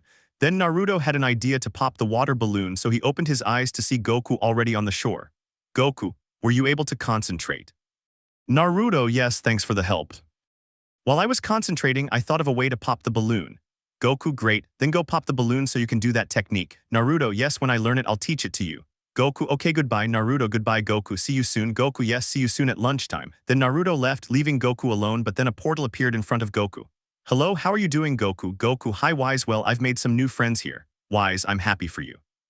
Kakarot, you'd better be training because if you're not, I'll surpass you and be the victor for the first time. Goku, keep dreaming, Vegeta, I've always beaten you a ton of times. Vegeta, HMPH, we'll see about that when you get back.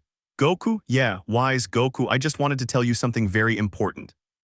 Goku, yes, tell me, Wise. Wise, well, Goku, this time we don't think you'll be able to get back here, but we'll keep trying. Goku, I understand. If you can't, just tell my children and wife that I love them and that you forgive me for not being a father who's present in their lives. Wise, yes, Goku will tell them we have to go now. Goku, goodbye, friends. Vegeta/Wise, goodbye, Goku. Then that portal closed and Goku stayed there wondering if he would ever see all his friends again. Meanwhile, Naruto tried to do what he had been thinking about while with Goku. He grabbed the balloon with one hand and made quick movements with the other until he popped it, but it wasn't as big as the one Georgia had made. After a while, Goku came back and then Georgia, who was a little tired, went to sleep. Goku was lost in thought, which Naruto noticed. Naruto, Goku, are you okay? Goku, what? Sorry, I didn't hear you. What did you say, Naruto, well, Goku, I was asking if you were okay since you seemed a little pensive. Goku, well, you know I come from somewhere else, right, Naruto? Naruto, yeah, why?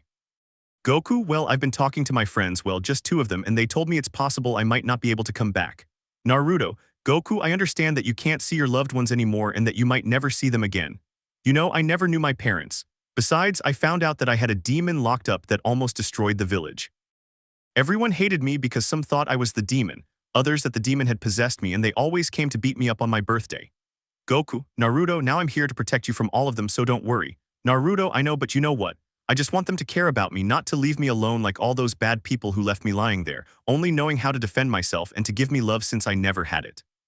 The only ones who gave me the love I wanted were Uruka and Uruzan. They were the only ones who gave me love and protected me. Goku, but I'll be there for you, Naruto. You won't be alone anymore, I promise. Naruto, thank you, Goku. After that conversation, which Georgia had overheard, he left thinking that these children needed love and protection, since they gave it to him and treated each other like brothers, so he decided to take the boys with him and spend time with them. Naruto finally learns the Rasengan. In the morning, Georgia was a little indecisive, as he didn't know where to take Goku and Naruto to spend the day with them while the boys were asleep. Goku woke up listless and wanted to go outside to clear his head. Upon leaving his tent, he saw Georgia looking somewhat worried. Goku, good morning, what's wrong? Georgia, Goku, are you awake? Goku, yeah, but Georgia, you seem a little worried. Georgia, you see, Goku, I think I was a bit cold with you guys, so I want to take you for a walk so we can continue the search and Naruto's training with the Rasengan afterward. Goku, sure, why wouldn't it do me good to clear my head a bit? Georgia, yeah, but the problem is I don't know where to take you. Goku, well, wherever you want is fine. Obviously, it should be fun for Naruto and me. Well, I'll be training until you decide. Bye, Georgia, okay, I'll call you when I decide. Bye, Goku. Goku went to train in a clearing not far from the camp they had made. Goku was throwing punches and kicks in the air many times in a row until Naruto appeared. He looked somewhat confused. Naruto, hey Goku, do you know what's wrong with that perverted sage? Goku, wasn't he supposed to be a pervert? And two, if I know, he told me he's undecided about where to take us for the day since he thinks he was a little cold to us. Naruto, so that's what it was. I thought it was for another reason, hee. Goku, well, after he told me that, I told him I was coming to train, so he'll call us when he's decided if he ever has. Naruto, well, I think it's going to be a little difficult for him since he doesn't know us very well enough to know what we like. Goku, you're right about that, although it's not complicated since all three of us like ramen. Naruto, yeah, Georgia, guys, I know where to go. Goku/Naruto, pervy sage, don't scare us. Georgia, sorry guys, but I know where we're going today. Naruto, where? Georgia, well, I found out yesterday that there's a place that makes ramen. Do you want to go? Goku/Naruto, yes. Georgia, okay, let's go. So Georgia, Naruto, and Goku went to eat ramen before continuing their mission. They went to a neighboring village nearby. Georgia went to gather information, but it was obvious he was going to a bar where there were many women. Before giving Naruto another training session, he gave him a bag full of rubber balls and told him to do the same thing with water balloons. But since he was having a lot of trouble, he decided to do what Goku had told him when he started training. A few hours later, Naruto finally managed to pop the rubber ball and then went to Goku, who was meditating. Naruto, hey Goku, do you know when Georgia is coming? Goku, I don't really know. Georgia, were you looking for me? Goku, where was it? Georgia, well, I was looking for information and I managed to find out something. She's not far from here, staying at a hotel. We have to go find her. Naruto, what are we waiting for? Let's go find her. Goku, yeah. As they walked, Goku and Naruto looked around until they arrived. There they found a woman with blonde hair and green clothes. She was the one they were looking for, but she was accompanied by a pig and another woman with short black hair and black clothes. They were talking until Goku interrupted them. Goku, so she's the one we were looking for. Excuse me, but she has a name, and Tsunade. Goku, well, Tsunade, it's just that the perverted sage never told us your name. Tsunade, perverted sage. Naruto, yeah, the perverted sage doesn't know him. Tsunade, no, I don't know him. Goku, but why does he know her? Georgia, because she knows me as Georgia. Tsunade, wait, now they know you as the perverted sage. Naruto, yes. Tsunade, ha ha ha ha, how low you've fallen, Georgia, or should I say perverted sage. Georgia, don't you dare call me that, you woman, you're good for nothing but annoying me. Tsunade, what did you say? Tsunade-sama, don't fight. Goku, hello, my name is Son Goku, but call me Goku. Hello, my name is Shizune, nice to meet you, Goku. Goku, the pleasure is all mine, hee. Naruto, and my name is Naruto Uzumaki. Nice to meet you too. Shizune, hello Naruto, it's nice to meet you too. Goku, we should stop them, shouldn't we? Naruto, yes. Shizune, you wouldn't dare bother Tsunade-sama, would you? Goku, relax, I'll stop them. There's no need to make such a fuss over a children's fight. Shizune, but Shizyun couldn't finish because Naruto grabbed her arm and shook his head to let her know Goku would be fine. Goku, stop fighting, you two kids. Tsunade/Jiraiya, who are you calling kids? Goku, you two are acting like 7-year-olds.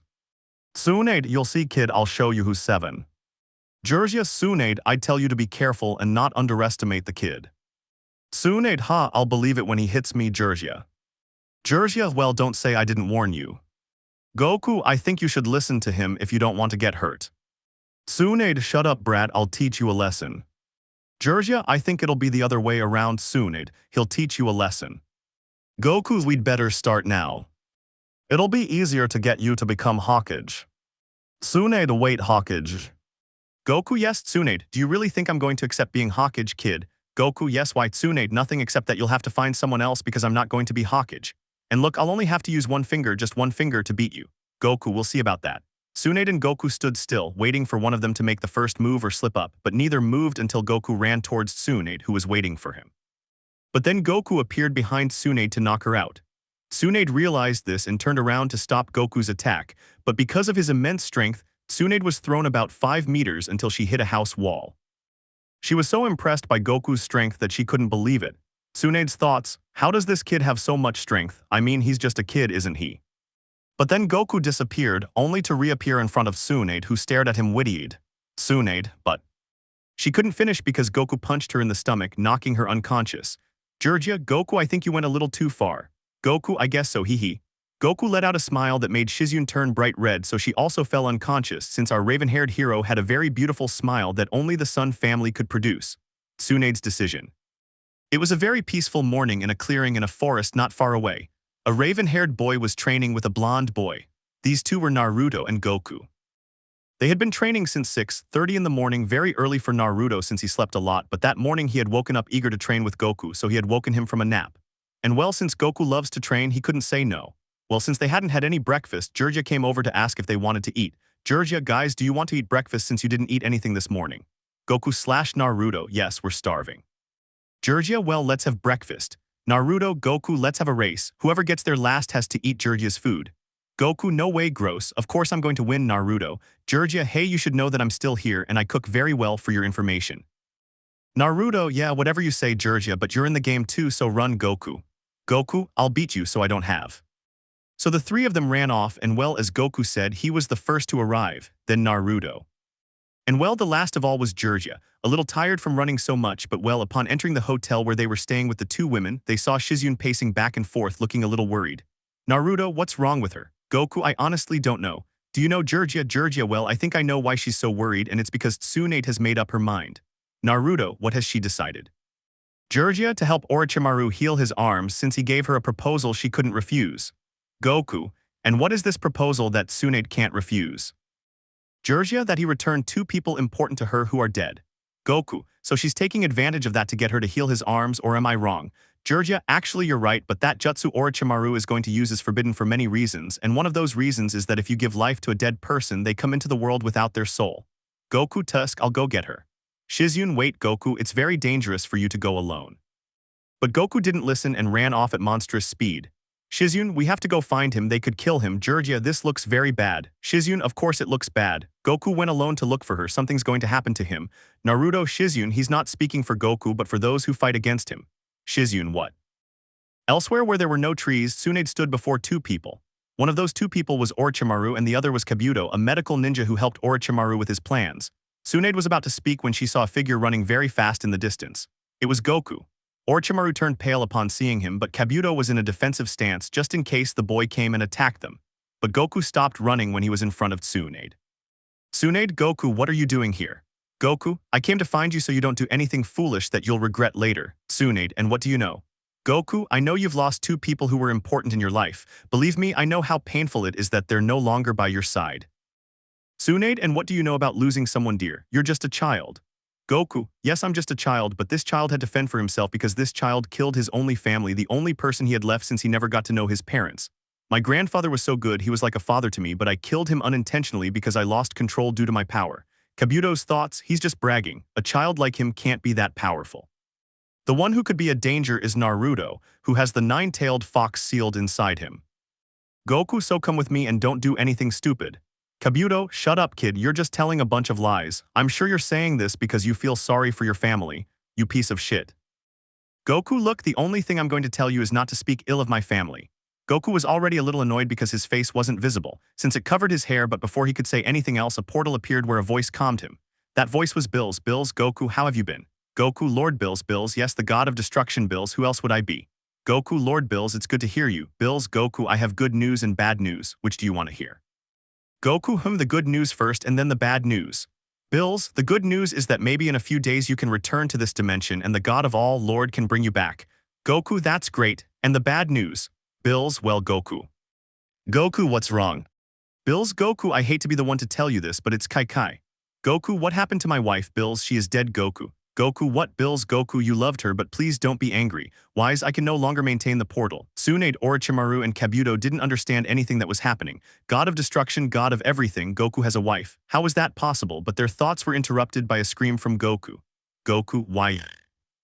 At that moment, Shizune, Jiraiya, and Naruto arrived and saw Goku on his knees screaming. But after that scream, the sky turned gray with black clouds that fell around Goku. Then an earthquake appeared, causing everyone to fall. They then looked at Goku, who was staring at the ground, but suddenly a disturbing murderous instinct was felt. Goku was filled with a yellow aura all over his body, his hair stood up, defying gravity. Naruto, what's wrong with Goku? Tsunade, I don't know. A portal appeared out of nowhere and a voice told Goku that his wife died, but I don't understand. Goku is just a child. Jiraiya, Goku isn't a child, he's actually an adult. Shizune, but how? Jiraiya, actually they don't know anything about Goku, but he comes from another dimension. He came to Earth to enslave all its inhabitants and then sell it, since that's what the planet was for. He comes from a very powerful warrior race called Saiyans, and they are so powerful that they can destroy a planet without breaking a sweat or using their full power. Shizune, what? Goku can do that. Naruto, yes, but when he gets angry no one can stop him, not even the nine-tailed fox. Kabuto's thoughts, not even the Kyuubi can stop that kid. Orochimaru's thoughts, I must have that kid and his unknown power which is called Saiyan. Goku, why? Goku screamed again, but this scream caused another earthquake. His hair turned bright yellow, his eyes light green. Orochimaru, Kabuto, Shizune, and Tsunade were frightened by the chakra Goku was releasing, but it wasn't like normal chakra, it was different. Returning to Goku, he had stopped and then risen into the sky. Everyone was impressed except for Jiraiya and Naruto, who already knew, but then something came to Goku's mind. In Goku's mind. Goku. Goku, milk, if it's me, Goku, you shouldn't be angry with yourself.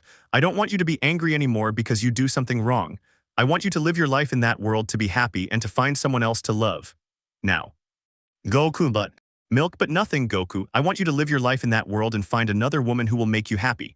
Continue your life, start something new. Do it for me, Goku. Goku, if you say so, Milk, I will. I will start a new life right here in this world I'm in now. Milk, thank you, Goku, now I can rest in peace. Goodbye, Goku, goodbye, Milk. Outside of Goku's mind. Shizune, look, it seems he's calmed down. Naruto, yes. Goku was lowering his hair. It changed color to black again, his eyes also to black, and then he looked at his new friends. What had he made in this new life he was beginning? Goku, sorry guys, I couldn't control myself, hehe. Naruto, that doesn't matter anymore, the important thing is that you're okay. Tsunade, yes, but there's something else and that is that Orochimaru escaped. Goku, it doesn't matter, next time we'll catch him, and we'll make him pay for everything he did or is going to do. Naruto, yes, but now let's go home to rest, and tomorrow we'll go back to the village. Tsunade, yes, because if I'm going to be Hokage, you'll have to take me, right? Goku, so you'll come with us to the village. Tsunade, yes, you've changed my mind, I'll go with you to be Hokage. Naruto, well, what are we waiting for? Let's go rest now so we can leave early. Goku, yes. After everyone arrived at the hotel, they all went to their rooms to sleep since tomorrow another trip awaited them to return to the village where they were waiting for the next Hokage, who was Tsunade. The fifth Hokage arrives at the village. It was very early and everyone was walking towards the village, but Tsunade stopped Naruto and Goku to talk to them. Tsunade, guys, I want to tell you something. Goku/Naruto, what is it, Tsunade-sama? Tsunade, well, I want to tell you or rather give you something. Naruto, this necklace belonged to the first Hokage, but he gave it to me. And Goku, I'll tell you when we get to the village. Goku, okay. After talking, they continued on their way to the village. After walking for a long time, they arrived where the villagers were waiting for them, very happy at the Hokage's arrival. Many were murmuring that Naruto and Goku had something to do with it all since Tsunade was holding both of their hands. After arriving at the Hokage tower upon entering, Tsunade asked them to step outside for a moment, except for Goku, because she had to talk to him. Goku, well, what did you want to tell me, Tsunade-sama? Tsunade, well, Goku. After speaking with Tsunade, Goku went home to clean it up a bit since it was a little dirty because he hadn't been there for a few days. After cleaning, he went outside to set up the gravity chamber. He entered the chamber to start training, but then stopped to think about Tsunade's proposal which he had previously rejected. Flashback. Tsunade, well, Goku, I wanted to ask if you'd like to join the ANBU to help the village more from the shadows. Goku, Tsunade-sama, it's an honor that you want me in the ANBU, but I won't join. Tsunade, why not? Goku, well, that's simple. It's because I want to make wonderful memories with my team and friends Naruto, Sasuke, Sakura, and Kakashi-sensei. They're very important to me now, they're like family, and I wouldn't trade them for anything. Tsunade, I understand. Well then, you can stay with your family if you wish. Goku, thank you Tsunade-sama. Tsunade, you're welcome Goku, but if we need help, I know who to call. Goku, who? Tsunade, Goku, I always confided in you because you're also my family. Goku, thank you very much, you're also part of my family. Tsunade-sama, well, I'll be going. Goodbye. Tsunade, goodbye. End of flashback. Goku's thoughts, I know it was the right thing to do. Besides, I wouldn't be very happy or comfortable in the ANBU. Then Goku, barely finished with his training, went to eat at Ikaraku where Naruto was. He sat down to eat next to him and they talked about many things. Goku told Naruto what Tsunade had proposed to him and that he had rejected it to be with his team since for him they were like family and he wanted to make happy memories with them. Naruto was proud of the decision his best friend had made, but more than a friend, he was like an older brother. They spent the whole day together and after eating they went to Death's Cross to train a bit. Hours passed and the boys continued training. It seemed they didn't want to leave since they didn't want to stop training anymore, so they stayed a while longer until they were tired. They ate a little and then continued until it got dark. Naruto, well Goku, it's getting dark, shall we get something to eat and then go home? Goku, okay, let's go. Goku and Naruto were walking slowly since they were talking. Naruto, so are you going to stay here or go back to your dimension? Goku, I'm not staying here to start a new life. Naruto, that's great, I won't have to say goodbye. Goku, and why won't you have to say good? Naruto, well, it's just that it's really hard for me to say goodbye to someone who's like an older brother to me. Goku, you really see me as your older brother. Naruto, yeah, why Goku, because I see you as my little brother who I have to take care of and protect from anyone who tries to mess with you. Naruto, haha Goku, Goku really. Just tell me who tries to mess with you and I'll hit them because that's what older brothers do with their little brothers, right? Naruto, yeah, but if you need me, I'll be there to support you since that's what little brothers do for their older brothers. Goku, yeah, hee. After they ate, Goku went home and Naruto went to his house. When they arrived, Goku just took a shower, put on his pajamas, and went to sleep. We want to see Kakashi's face. We met up with Team 7 after some very easy missions. Naruto, Goku, Sakura, and Sasuke were walking through the streets of Konoha when something popped into Naruto's head. It was more like a question, so he decided to ask his team, Naruto, guys, haven't you guys wondered about this? Goku, wonder what Naruto? Naruto, you know that. Sakura, Naruto, can you be more specific? Naruto, you know what Kakashi-sensei's real face looks like, haven't you wondered about it? Sakura, well, the truth is I've always wondered about it. Goku, yeah, why is he hiding it behind that mask? Sasuke, well, I don't care. Naruto, really Sasuke? Sasuke, yeah, I'd better go. Naruto, fine, go ahead, but maybe he has huge teeth. Upon hearing that, Sasuke started imagining Kakashi with enormous teeth and shuddered. Naruto's thought, he's about to give in. Then Naruto thought of something else to pique Sasuke's interest even more. Naruto, maybe he has thick lips. Sasuke thought of Kakashi with thick lips and began to sway from side to side until he agreed. After that, the boys were looking for Kakashi until they found him, but they didn't follow too closely so he wouldn't notice. Then Naruto had another idea, so he told it to the boys as they followed Kakashi. Naruto, guys, I just thought of something. Goku/Sakura/Sasuke, what? Naruto, well, why don't we invite Kakashi to eat something? If he eats, he should take off his mask and show his whole face, right? Goku, good idea, Naruto. Sakura, yeah, I didn't know you'd think of that, Naruto. Naruto, that was very cruel, Sakurachin. Sasuke, well, let's not waste any more time and talk to Kakashi before he leaves us. Goku, yeah, let's go quickly. They all went to Kakashi, who was reading his favorite book, Doing It in Paradise, until they knocked him to the ground. Kakashi, guys, did you miss me? Why are you jumping to hug me? Sakura, yes, and where has Kakashi-sensei been? Salida winked at them so the boys would follow the plan. The boys nodded. Kakashi, well, I was with Hokage-sama because he has a mission for us. Goku, and what is that mission, Kakashi-sensei? Kakashi, he hasn't told me yet. I only know that they're going to come and get us to give us the mission. Why? Naruto, well, I wanted to invite you to lunch with us, Kakashi-sensei. Kakashi, no, not like that, guys. Sakura, come on, Kakashi-sensei, all the other teams are going to lunch with their senseis except you, or don't you like us? Sakura, upon saying that, began to fake cry to make it seem more believable. Kakashi thought about it for a moment until Kakashi said, all right, I'll go eat with you, but don't cry anymore, Sakura. Sakura stopped crying and then looked at Kakashi with a smile and stars in her eyes since she had achieved what she wanted. Sakura, really? Then let's go, Kakashi. Kakashi's thoughts, did she just trick me? Oh well, I guess I'll have to go since I agreed. So the group went to eat at Ikaraku. While they waited for their food, Kakashi was thinking about why they had invited him to eat with them. This is going to be like in the anime. After all that, the group decided to keep an eye on Kakashi one by one. First it was Naruto, but he lost him at a corner, so he went back to the others. Naruto, well, I lost him. Sakura, typical Naruto, you're a fool.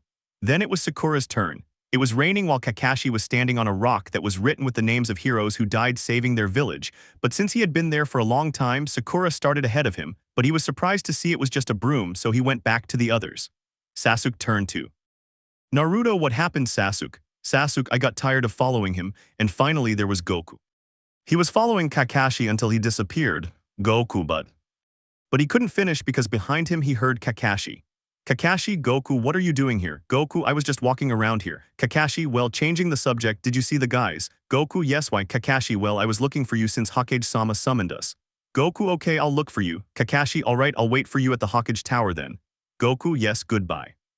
After that, Goku went to his friends to tell them what Kakashi had said, so they quickly went to the Hokage Tower where Kakashi was waiting for them.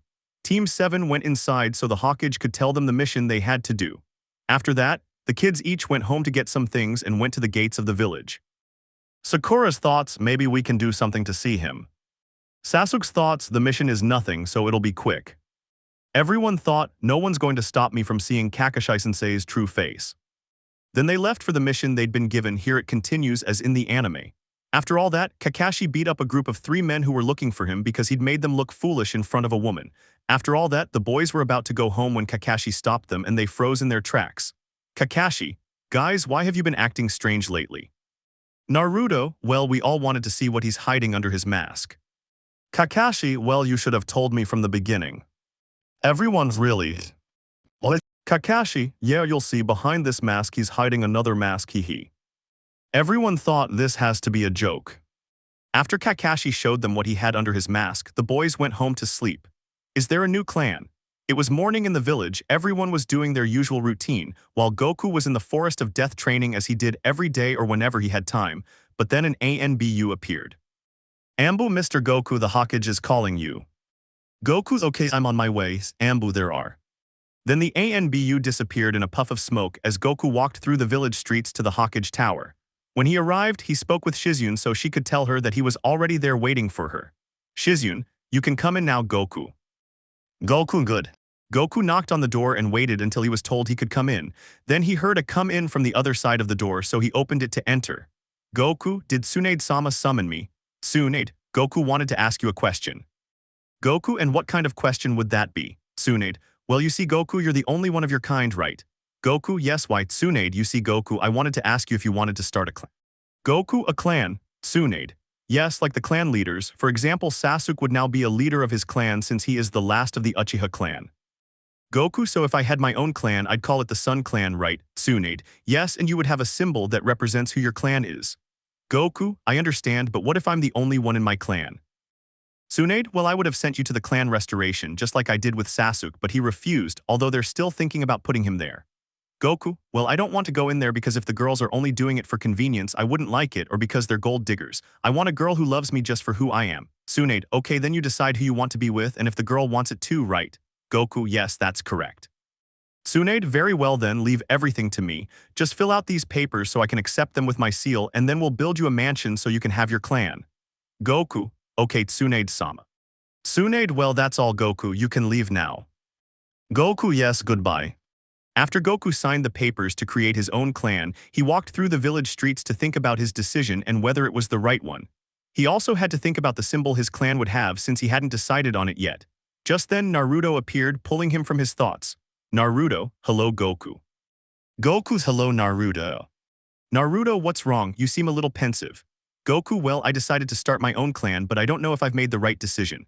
Naruto, well, I don't know much about clans, but I think if you made that decision, it's because you want to. Goku, yes, but what if they want to put me in the clan restoration? Naruto, well, actually, that would be your decision whether you want to enter or not. Goku, that's right, Naruto, you're absolutely right, thanks, friend. Naruto, well, that's what friends do, but you're welcome. Goku, hey, Naruto, when they build me a house where my clan lives, I'll invite you to come live with me. Naruto, really? Goku, I would never lie to you, friend. Naruto, thank you, Goku, thank you very much. Goku, you're welcome, that's what friends are for, hee hee. Afterwards, Goku and Naruto went to Ikaraku to eat since they hadn't been together in a long time. They ordered their usual. When they finished eating, Goku went home and Naruto went home too. However, Goku took a detour to go to the Forest of Death to train a little more. A few hours passed until he got tired and went home to shower and then go to sleep. The next morning, Goku woke up a little late since he had stayed up training until very late, so he went to get dressed for breakfast. While he was eating, there was a knock at the door. Goku went to open it and the person there was an ANBU. Ambu, Mr. Goku, the Hokage is waiting for you at the Hokage Tower. Goku, well, goodbye. The ANBU left, while Goku, to move faster, used his teleportation to appear in front of Tsunade. Goku, Tsunade-sama, Shizune Goku bowed and then became serious. Tsunade Goku, as you can see, I've finished the paperwork for your new clan. The question is, are you ready to take on such a responsibility?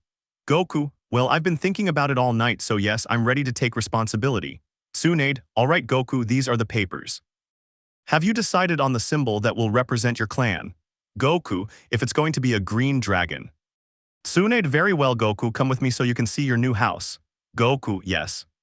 As they walked, they went to a neighborhood that no one used anymore. It was all abandoned, but Tsunade was going to fix it up so that it would be very beautiful. In the middle was a large mansion that clearly hadn't been used for years. Tsunade, well Goku, this is your new house. We'll have to fix it up a bit so you can live comfortably, but I can tell you that it has a training yard and plenty of rooms for many people. Do you like it? Goku, yes, I like it, but don't worry, I'll take care of the house and you can take care of the neighborhood. Does that sound good? Tsunade, if we fix up the neighborhood early tomorrow so you can live very well and with a nicer view than you have now. Goku, okay, I'll start fixing up this house and I'll move in tomorrow. Tsunade, okay. Goku, well, it's best if we start now, so goodbye Tsunade-sama. Tsunade, goodbye Goku and good luck, don't stay out too late. Goku, okay, goodbye. After Tsunade left, Goku began to fix up the house, starting with the bedrooms, then the living room, the kitchen, the bathrooms, and finally the guest rooms. He finished with the patio, which included a training area, a garden, and a small lake where he planned to keep some beautiful fish. Once he finished, he left because they were coming tomorrow to repair the entire neighborhood, so he went home to rest. It was morning and Goku was packing his things to go to his new house. When he finished, he went to Naruto's house. Naruto, hey Goku, what's up? Goku, well, I've come to find you since you told me yesterday that you were going to come live with me. Naruto, that's right, I'd forgotten. Wait, let me pack and I'll go. Goku, okay. A few minutes passed and Naruto was ready to go live with Goku, since everyone at that house was yelling things at him like, go away, nobody wants you around here. And things like that, so when everyone saw Naruto leaving that house, they were all happy. As Goku and Naruto were walking, Goku went through a neighborhood where nobody lived at the moment. Naruto, Goku, are you sure this is the way? Goku, yes, why? Naruto, nobody lives around here, there's nobody here at all. Goku, well, this place was uninhabited for many years, and now it's being repaired just for my clan, so nobody can come here unless invited by me since we'll have ninjas who will act as our guards. Naruto, it's great. Goku, yes, we're here. Naruto, wow, your new house is so big. Goku, you should see how I left it inside, although it only needs a little paint on the outside and my symbol, which they're going to put on this afternoon. Naruto, well, the truth is maybe we can paint the house when we're free from missions, right? Goku, okay, let's go in now. Naruto, yes. When they entered, Naruto's jaw dropped. The house was beautiful inside and the garden was equally stunning. After exploring the entire house, Naruto went to a room next to Goku's. They had arranged their belongings so they could live together like true brothers. Then Goku and Naruto went shopping for furniture and other household items as well as food. By the time they finished decorating and preparing the food in the kitchen, night had fallen. After a long day of work, including helping to put up the Sun Clan symbol, they went to sleep exhausted. A mission for 2 teams, Part 1. It was a beautiful morning as Naruto and Goku were having breakfast at the new Sun Clan's mansion. Suddenly, they heard a knock at the door.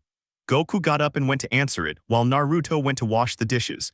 Since they were going to live together, each of them had to do something around the house. Anyway, back to Goku, he opened the door and found Tsunade standing there.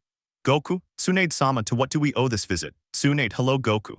Well, the reason I'm here is that I want you to go on a mission with Ino, Shino, and Naruto, but I couldn't find him anywhere and I was told he doesn't live in his apartment anymore. Do you know anything about him? I'm very worried. Goku, well, the truth is that Naruto is living with me because for me he's like a brother. Tsunade, well, now I'm more than relieved, but as I was saying, you're going to have a mission where you'll have to find out something about a village and a sea monster that drags ships to the bottom of the sea. Goku, okay, I'll let Naruto know. When are we leaving? Tsunade, in 15 minutes. Goku, okay, we'll be there in 15 minutes. Have a nice day, Tsunade-sama. Tsunade, Goku, say hi to Naruto for me. Goodbye. As soon as Tsunade left, Goku closed the door and went to where Naruto was washing the dishes since it was his turn to do it and tomorrow it would be Goku's turn. Naruto, who was Goku knocking at the door? Goku, it was Tsunade. She told us we have a mission and that she was looking for you since she couldn't find you at your apartment. Naruto, and what did you say to him? Goku, you were living with me. Naruto, okay, so when are we leaving? Goku, in 10 minutes, so let's get ready to leave now. Naruto, good. Then Naruto and Goku left the house to head towards the village gates where Ino and Shino were. Naruto, hello, what are you doing here? Ino, well, we have a mission, and you? Goku, well, we have the same mission as you too since Tsunade-sama summoned us. Naruto, so we have the same mission. You should have told me, Goku, when we were at home. Goku, I forgot, hee. Ino, you ours. Goku/Naruto, new. Goku, we lived together like brothers but he couldn't finish speaking because Naruto interrupted him. Naruto at his mansion. Ino, Goku, do you have a mansion? Goku, well yes, since I've now created a clan called Sun after my last name Son Goku. Ino, okay, but where are you? We'll come visit you. Goku, well, it's in a neighborhood that was forgotten so nobody was living there and at the very end there's a big mansion with the symbol of a dragon. Ino, well, I'll come visit you then. Goku, okay, I had planned for Naruto to move to that neighborhood, what do you think? Should we let him know later? Naruto, of course that would be great. Goku, okay, when we get back we'll tell Naruto. Naruto, yes, but we're going to put them in a really nice place, okay? Goku, all for my little brother.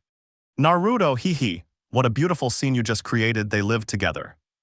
Goku, aren't you the one who was our sensei during the Chunin exams? Anko, yes, it's me, Anko, and hello Naruto, do you remember me? Naruto, how could I forget the person who put a kunai to my neck? Said Naruto a little nervously. Anko, well, I'll be the one to accompany you on your mission. Shino, so can we go now? Ino, if we're taking too long and if we stay and talk longer we're going to waste more time. Anko, okay, are you ready to go? Everyone, yes. They all set off on their mission to gather information about an ocean monster that was stealing ships, not just any ships, but ships carrying money. This seemed a bit strange to the team, but they continued walking. After a few hours, night fell, so they had to camp. They made a campfire, set up their tents, and put up their sleeping bags. Anko was talking when she brought up a topic that left Goku thinking.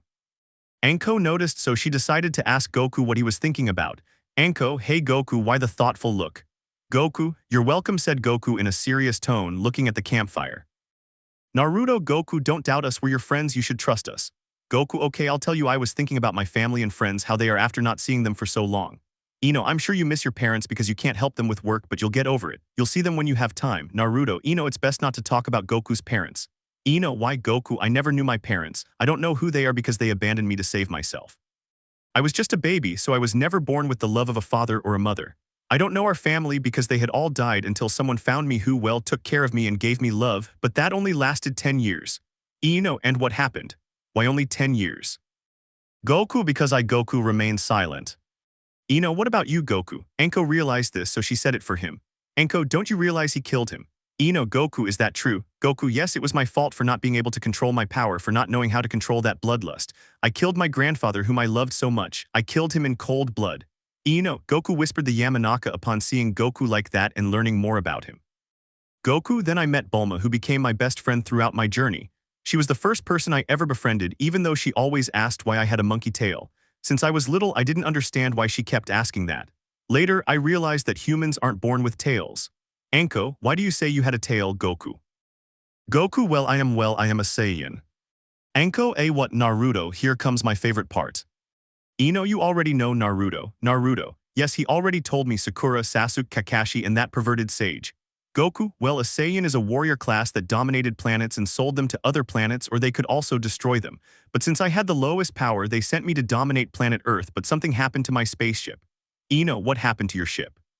Goku, well, it crashed, causing me to hit my head and forget what I was supposed to be doing on that planet, and well, that's where they found me. Anko, so that warrior race called Saiyan is powerful. Goku, yes, because we have many transformations because we surpass our limits, and there we have another new transformation more powerful than the last. Naruto, the Saiyan are very powerful. Goku also, one day Prince Vegeta of the Saiyans wanted me to go with him to become a warrior, but I refused, so they took my son hostage. Ino, wait, you have a child at this age.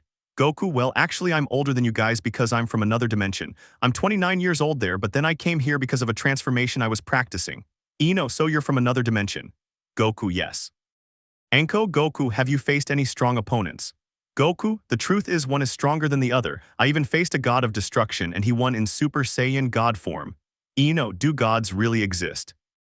Goku, I even became friends with Sino-sama, the god of everything, even though all the gods of destruction were afraid of him, and I don't know why since he was very friendly. And what can this god of everything do?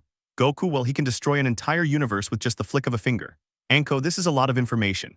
Goku, well, the truth is yes, since you guys wouldn't understand, but anyway, we have to wake up early tomorrow, so let's go to sleep now, guys.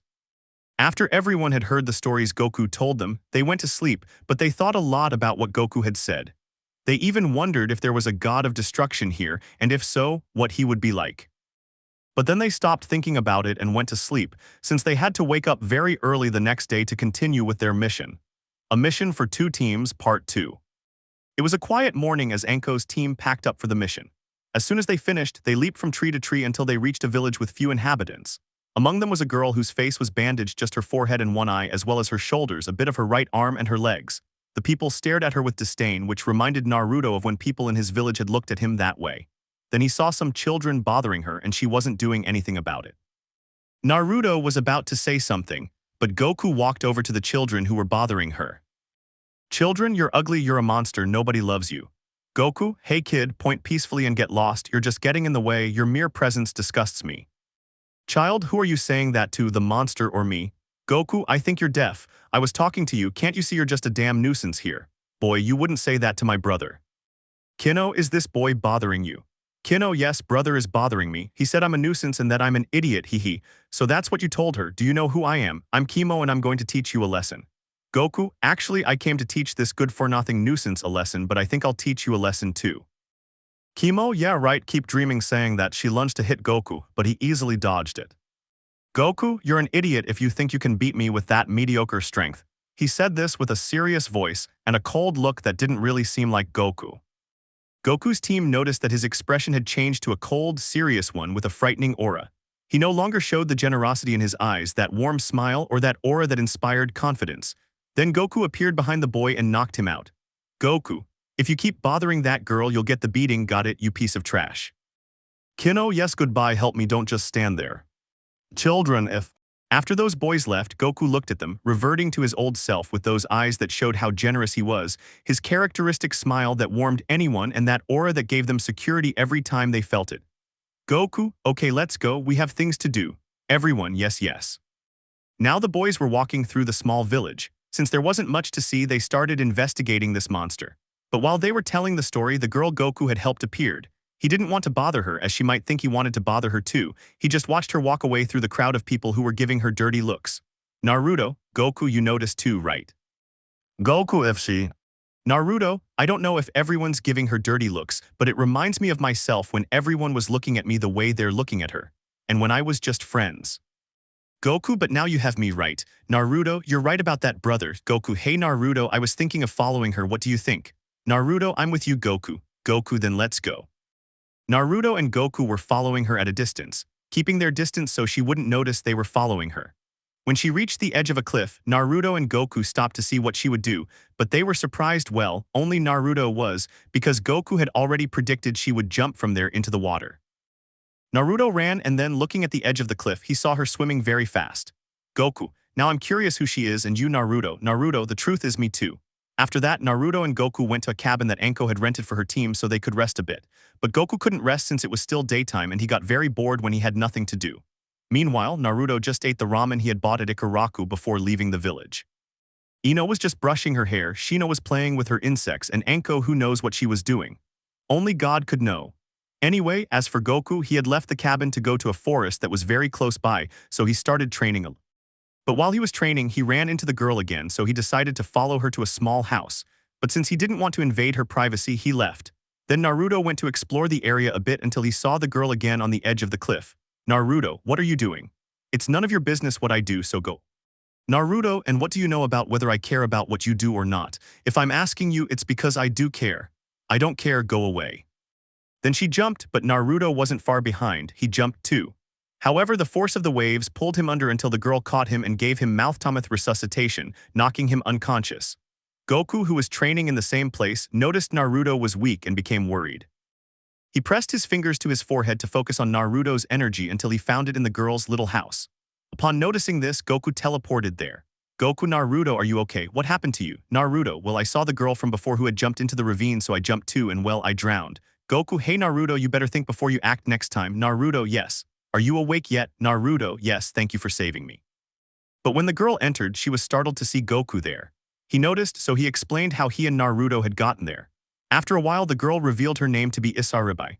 They then had to leave with Anko, as they now knew or thought they knew, who was making the ships full of money disappear. When they boarded a ship about to be attacked, Goku and Naruto were shocked to see who it was, none other than Isaribai. She was stealing ships, but Naruto pushed her off the ship into the water where she could move with great speed. Just then, Goku arrived to save Naruto. Naruto, don't do it, Isaribai, no, don't do it, don't go into that world of darkness and pain. Isaribai, shut up, you who know about darkness and pain. Nobody looks at you with a face that says you should never have existed, Naruto. And you, Goku, maybe you can't know the pain of not having parents or suffering to be accepted, Naruto. Naruto, believe me, I know what it feels like. Goku, and I know what it feels like not to have parents, but Naruto, that doesn't solve anything. Staying there crying or seeking revenge doesn't solve anything. Hahaha, you better shut up, brat, Goku, or why don't you shut up, you damn worm, but how scary. But we're going to catch that blonde-haired kid, hahaha. At that moment, the water trapped Naruto, preventing him from breathing, while Goku tried to pull him out but couldn't. Then Naruto unleashed the Nine Tails chakra, expelling the water that surrounded him. Isaribai, Naruto, not Goku. Anko, don't worry, being okay is the same as Goku. They're like you, they lost their parents, they never really knew them. But every day is a struggle for Naruto to be accepted in our village. And Goku is like a brother to him, since he knows what it's like to suffer without knowing who his father or mother is. But let me tell you something, Goku can kill in cold blood anyone who crosses his path. Isaribai, what are you talking about? Anko, you see Naruto has the nine-tailed fox sealed inside him. That's the one that destroyed our village a long time ago, and Goku killed him not because he wanted to, but because he didn't know how to control his powers. He killed the only person who loved him and whom he treated like a grandfather. That's why those two boys understand you and know what it's like to be alone. Isaribai, Naruto, Goku. Isaribai thought upon learning the truth about his two new friends. While Naruto and Goku were fighting him, just when they thought they had defeated him, he appeared with another of those things that had trapped Naruto. But Naruto, having used too much of the Nine Tails chakra, fainted and was caught by Anko, while Goku transformed into a Super Saiyan, surprising everyone. But when it was all over, Anko went somewhere, while Isaribai decided to go to the village of Konoha with the others. When they were all aboard, after an hour's journey, they arrived in Konoha. Anko, well, I'll go to the Hokage to report everything and tell her we'll have another person in Konoha, so I'll see you later. After Isaribai moved into Konoha, Goku and Naruto took her to Ikaraku to tell her they wanted her to move to the Sun Clan's neighborhood with Isaribai, who would also be living near the Sun Mansion. They would both be very welcome. So after helping with the move, they went to her house. Naruto went to his room to sleep, and Goku went to his other room, restoring the Sun Mansion. It was a very peaceful morning. While Goku was training, Naruto was reading a book he had bought. They had a small library, but it was empty, so Naruto bought 30 books to read. Not only that, but he had also found some scrolls from the Sarutobi mansion. His grandfather, the third Hokage, had told him to pass them on to his grandson. In the afternoon, he went to buy some decorations for the library, as well as a desk with paper and a pen so he could write a little. He was going to do that in the afternoon since they had a mission later. Just then, Goku appeared. Naruto, hey Goku, can we have Konohamaru, the third Hokage's grandson, live with us? Goku, sure, why not? Naruto, then let's go find him now. Goku, okay, wait a minute while I take a shower and change. Naruto, okay, I'll wait for you. Goku didn't take long to bathe, so they went to look for Konohamaru. He was in the plaza where the games were. When they arrived, Naruto felt very nostalgic because when he was little he used to stay there until very late, especially on his birthday. On his birthday, everyone would chase him until he came right to the plaza since there was nobody there. Anyway, back to Goku and Naruto, they approached where Konohamaru was. Naruto, hello Konohamaru. Konohamaru, hello Naruto and Goku, what are you doing here? He said this a little sadly. Goku, well, we came to find you because we have a surprise for you. Konohamaru, and what's that surprise, Goku? He said this a little more animatedly, with stars in his eyes. Goku, well, Naruto and I have been wondering if you'd like to come live with us. Konohamaru, really? Naruto, so what do you say, do you want it or not? Konohamaru, what kind of question is that? Of course I want to live with you, Onishin. Oops, sorry, Naruto, it's no problem if you tell us that way, we can be your older brothers if you want. Konohamaru, if you are my older brothers. Goku, so what do you say we go shopping after Naruto and I get back from a mission? Konohamaru, I remember Goku Oni-chan, Naruto Oni-chan. Goku, okay, let's go home. Naruto and Konohamaru. Naruto/Konohamaru, yes.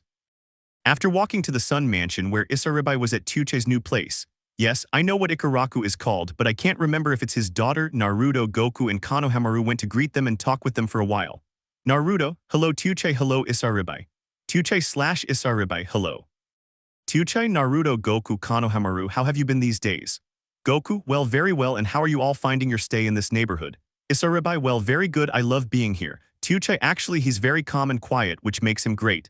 Goku, I'm glad you're comfortable. If you're not comfortable, you can tell me. Isaribai/Tuche, yes, Goku. Naruto, well, we have to go now to get ready because we have a mission. Goku, Isaribai, can I ask you a favor? Isaribai, if Goku tells me. Goku, can you take care of Konohamaru and the Sun Clan mansion? Isaribai, okay, Goku. Goku, thanks, well, I'll find you later so you can go. Isaribai agreed. Naruto/Konohamaru/Goku, goodbye. Isaribai/Tuche, goodbye. After the three of them arrived at the Son Goku clan mansion, he showed Konohamaru around the house and then showed him his room, which he fell in love with when he saw it. Goku, do you like your room? Konohamaru, yes, Goku Oni-chan. Goku, I'm glad, well, do you want to see the backyard? Konohamaru, of course. Goku, okay, come on, follow me. Goku showed Konohamaru the large courtyard. He was just playing with Goku since there was still time before the mission. Then Naruto joined them. They seemed like a happy family. They just needed parents to be complete, but they didn't care since they were happy anyway until an ANBU appeared. Ambu, Goku-sama, and Naruto-sama, I've been summoned because Hokage Tsunade-sama wants to see you to tell you about the mission. Goku, okay, we'll be right there, just wait a moment. Ambu, okay, Goku-sama, goodbye. Konohamaru, don't go, I don't want to be alone, I want to play with you. Naruto, we already know that, but we have to go since it's our duty as ninjas. Goku, besides, you won't be alone since I told Isaribai to look after you. She's our best friend, so she'll play with you until we get back from the mission. Konohamaru, okay, but when you come back, you're going to have to play with me, all right?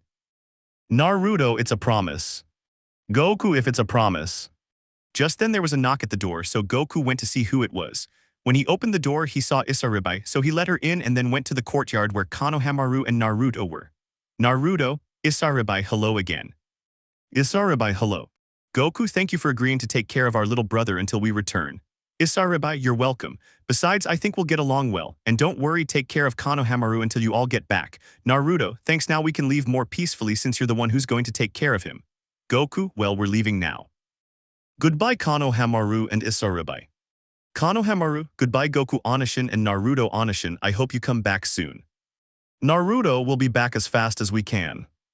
After that, Goku and Naruto went to the Hokage Tower to see the mission they had been assigned.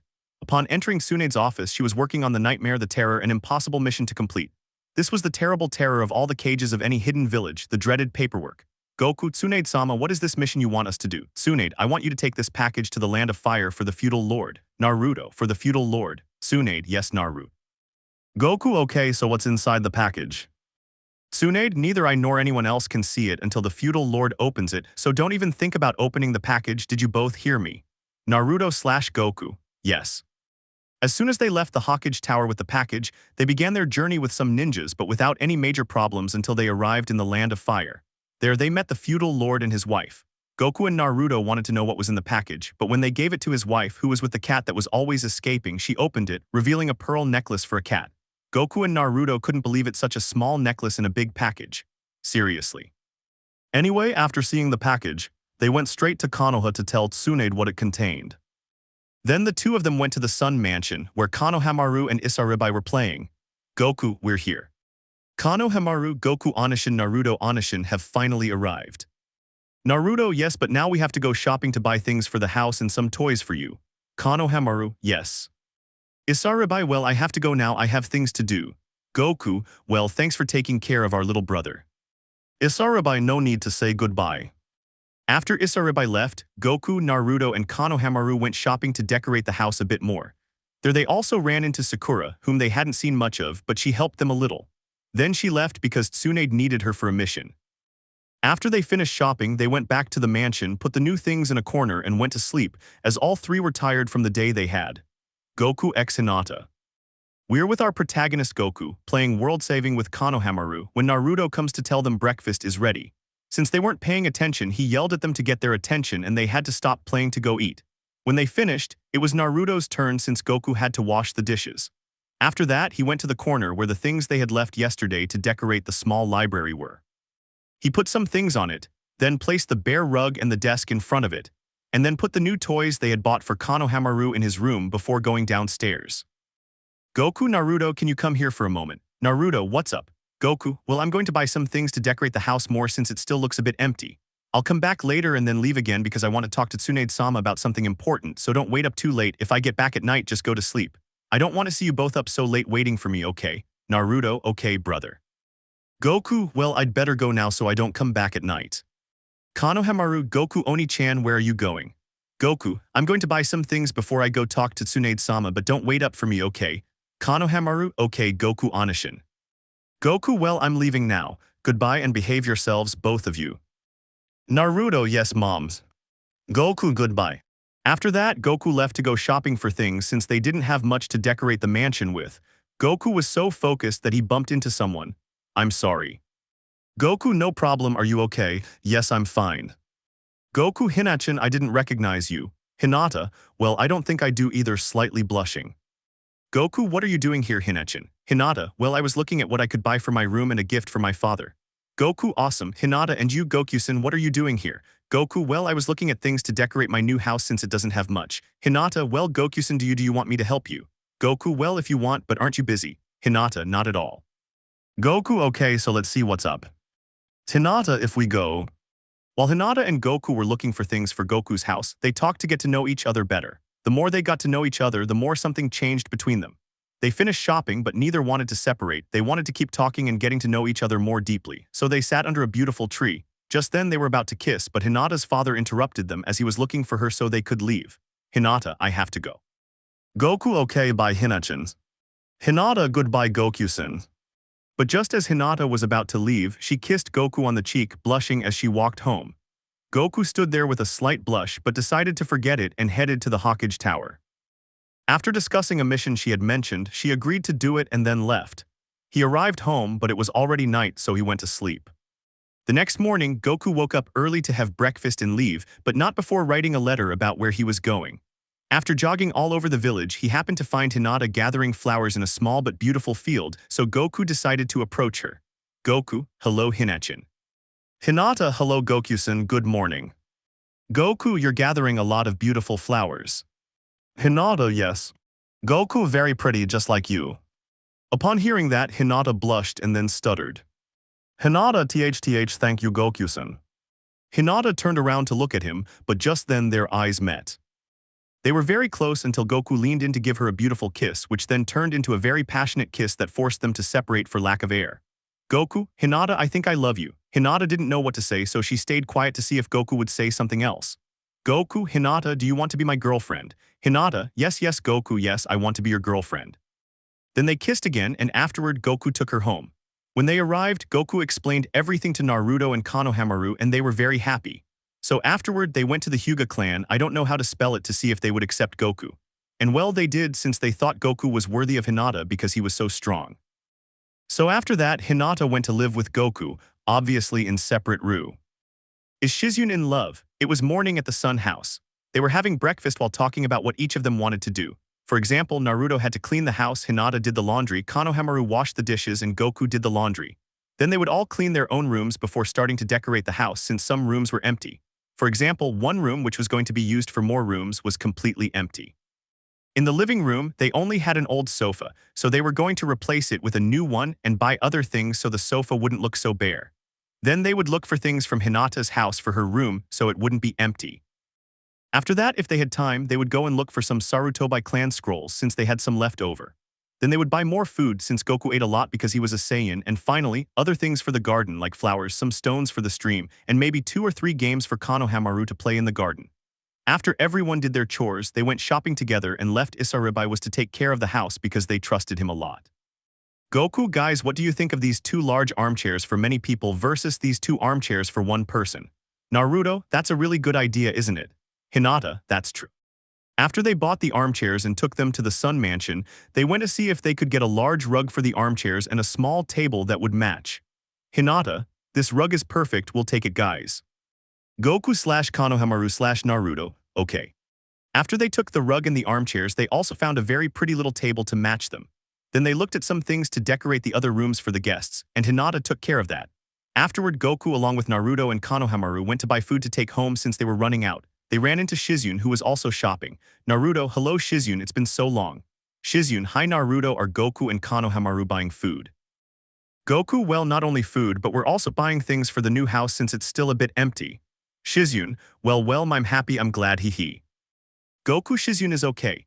Shizune, yais, why do you say that? Naruto, why is she so red? Does she have a fever? Shizune, what do you think? No, I don't have a fever. Might better go, guys. Goodbye. Goku, goodbye. Konohamaru, well, are we going to buy the food or are we just going to stand here and watch him walk away? Naruto, we're not going to buy food or not. Goku, I'll be right back. Buy the food without me. Naruto, okay, let's go. Konohamaru, yes. Goku had gone to check on Shizune, as he wasn't convinced she was alright. After finding her, he went to talk to her to see if she was truly okay. Meanwhile, Naruto, Konohamaru, and Hinata were heading to her house to get her things. Since no one was home, they went inside with her but waited downstairs so she could pack in peace. After Hinata came down with her things, they went to the Sun family's house.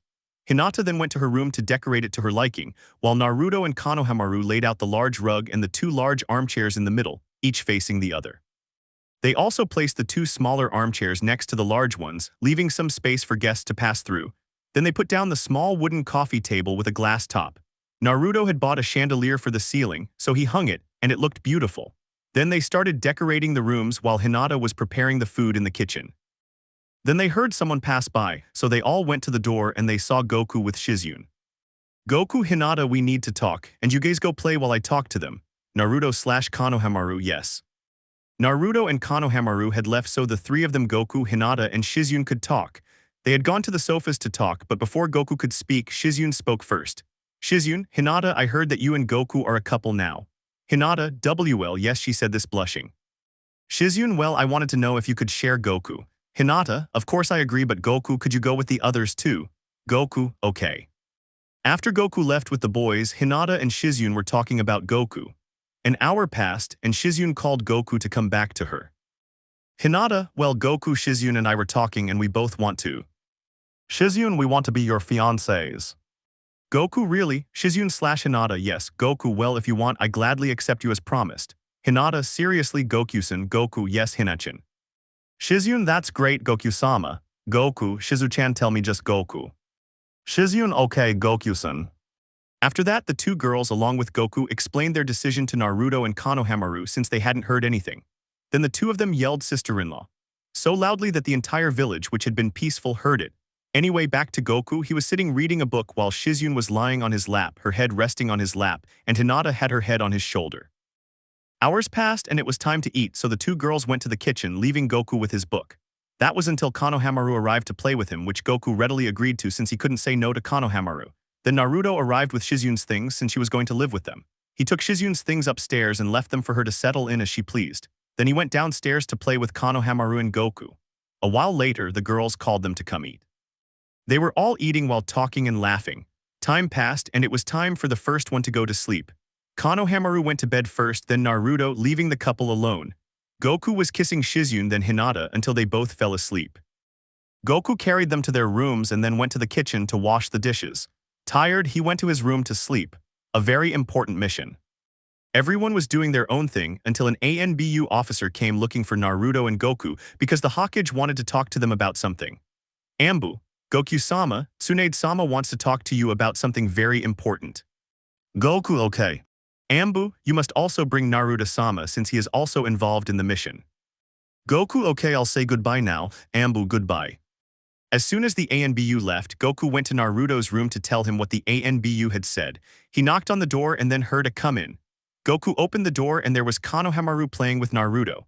Goku, Naruto, Tsunade-sama is calling you both. She wants to tell us something important. Naruto, okay, sorry Konohamaru, we have to go, but you can play with Hinata if you want. Konohamaru, okay Naruto big brother, but come back quickly. Goku, yes Konohamaru, we promise. Konohamaru, Goku big brother, I want us to play for a while when you get back. Goku, okay, but when I get back let's go. Naruto, let's not keep Tsunade-sama waiting. Naruto, let's go. Naruto and Goku left, but not before letting Hinata know they were about to go. After that, they went to the Hawkage Tower where Tsunade was waiting for them. When they arrived, they knocked on the door and then heard a come in, so they went in. There was Tsunade fighting with the devil himself. Paperwork. Goku, did Tsunade-sama summon us? Tsunade, I was calling you because I want you to go and save a girl who was kidnapped 2 days ago. Naruto, Grandma, who is that girl, may I ask? Tsunade. Well, he's from the village hidden in the mist, but since they want us to also have a commitment from the strongest clan in our village, but before she could say anything, Goku interrupted her. Goku, so you want the Sun clan to be the ones to get engaged, huh? Tsunade, well if. Goku, okay, I accept, but only if we're in love, that's it. I don't want a loveless marriage. Tsunade, that's fine, but first you must save your daughter. Naruto, Grandma, one question. Will we be going alone or can someone else come? Tsunade, well, I was thinking of having Hinata Hyuga. I'm not sure if that's how it's spelled go as well as Shizune and Georgia.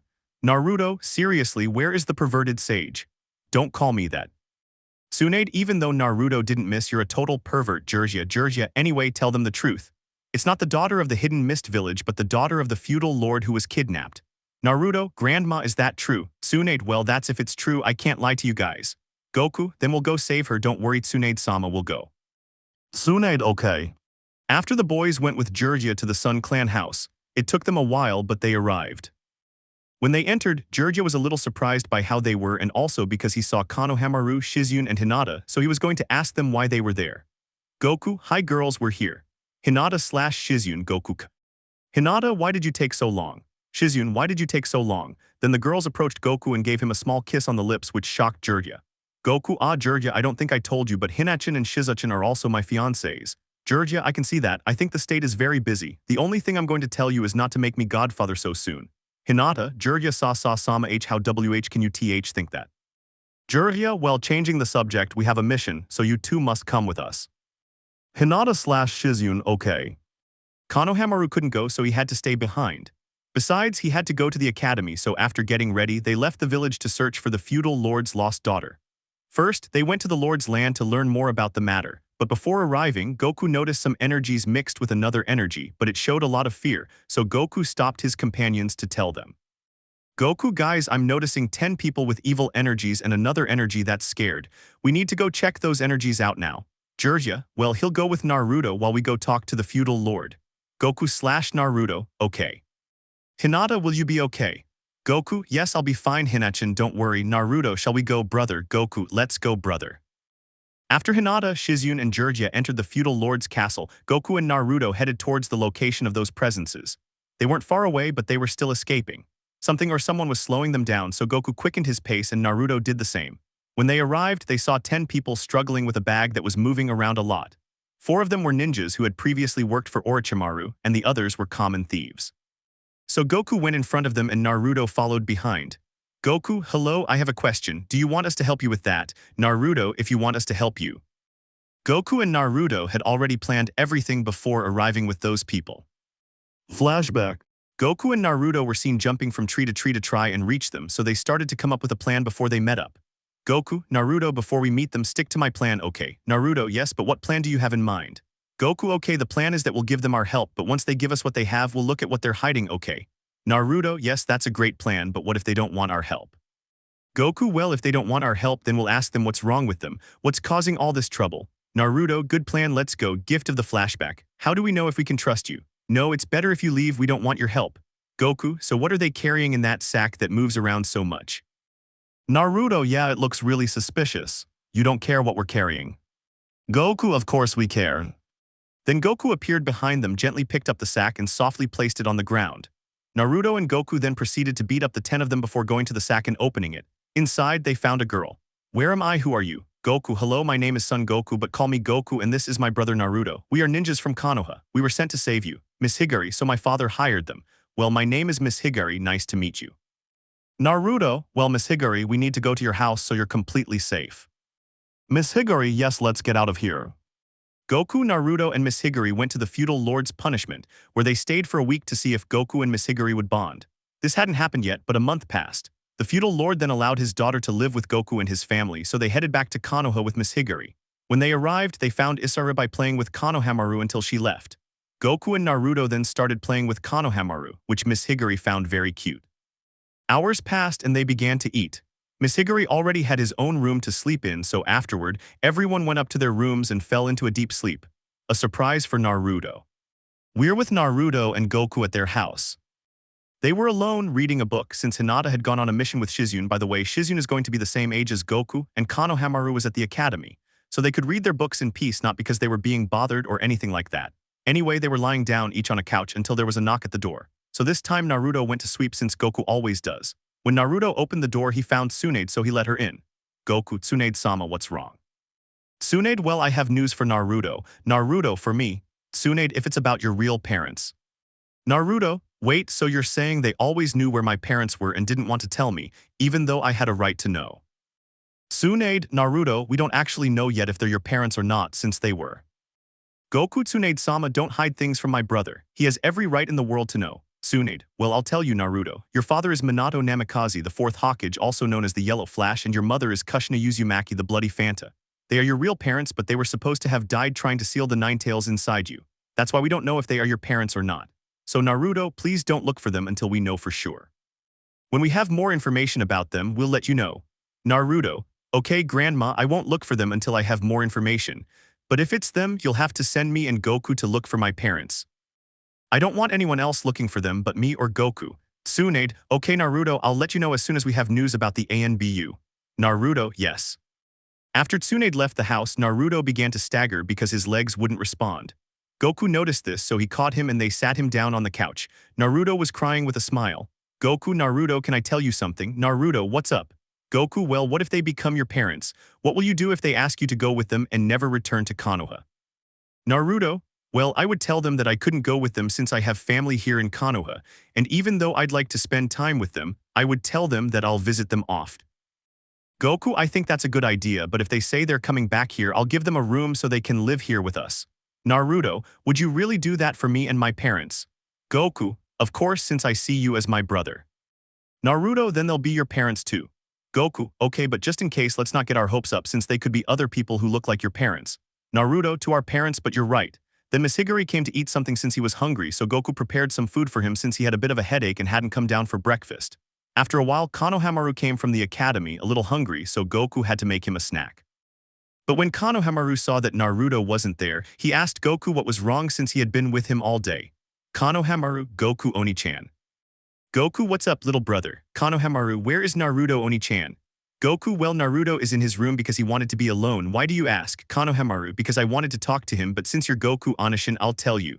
Goku, so what do you want to talk about? Konohamaru, well, more talking is a question. Goku, tell me. Konohamaru, can you teach me taijutsu? Goku, of course I'm an expert at that since they're martial arts. Konohamaru, what is that? Goku, well, it's similar to taijutsu but with more fighting techniques. Do you want to learn? Konohamaru, yes, I want to learn Goku Onishin. Goku, okay, let's go to the training yard. Goku and Konohamaru went to the courtyard where Goku had set up a training area. Goku showed Konohamaru the turtle stance.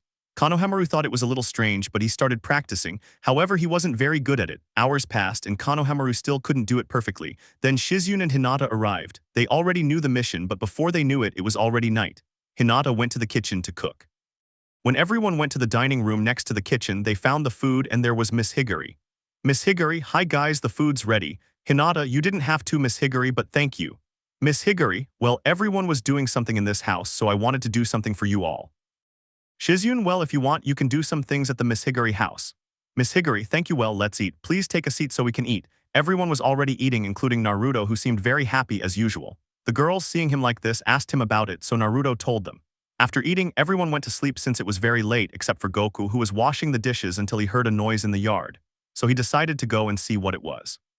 When he arrived, he saw Konohamaru practicing the turtle stance, which he was almost mastering until he saw Goku. Konohamaru, Goku Oni-chan, weren't you asleep? Goku, I wasn't washing the dishes, but I see you're practicing the new technique I taught you. Konohamaru, yes, but I'm still not very good at it. Goku, yes, it's very difficult since that technique has no weak points, but I can help you with that. Konohamaru, yes please Goku Oni-chan, teach me. Then Goku approached Konohamaru and stood in front of him so he could perfectly copy all his movements. This allowed him to master the turtle stance. Konohamaru then collapsed from exhaustion, but before he hit the ground, Goku caught him and carried him to his room. Afterward, Goku went to his own room to sleep. Goku woke up very early while everyone was still asleep. He made breakfast, but since he didn't want to wake them up yet, he let them sleep while he ate. Then he went to do his chores. When he finished, he heard a knock at the door, so he went to open it. The person at the door was an ANBU. Ambu, Goku-sama is Naruto-sama. Goku, yes, but he's asleep. What can I do for you?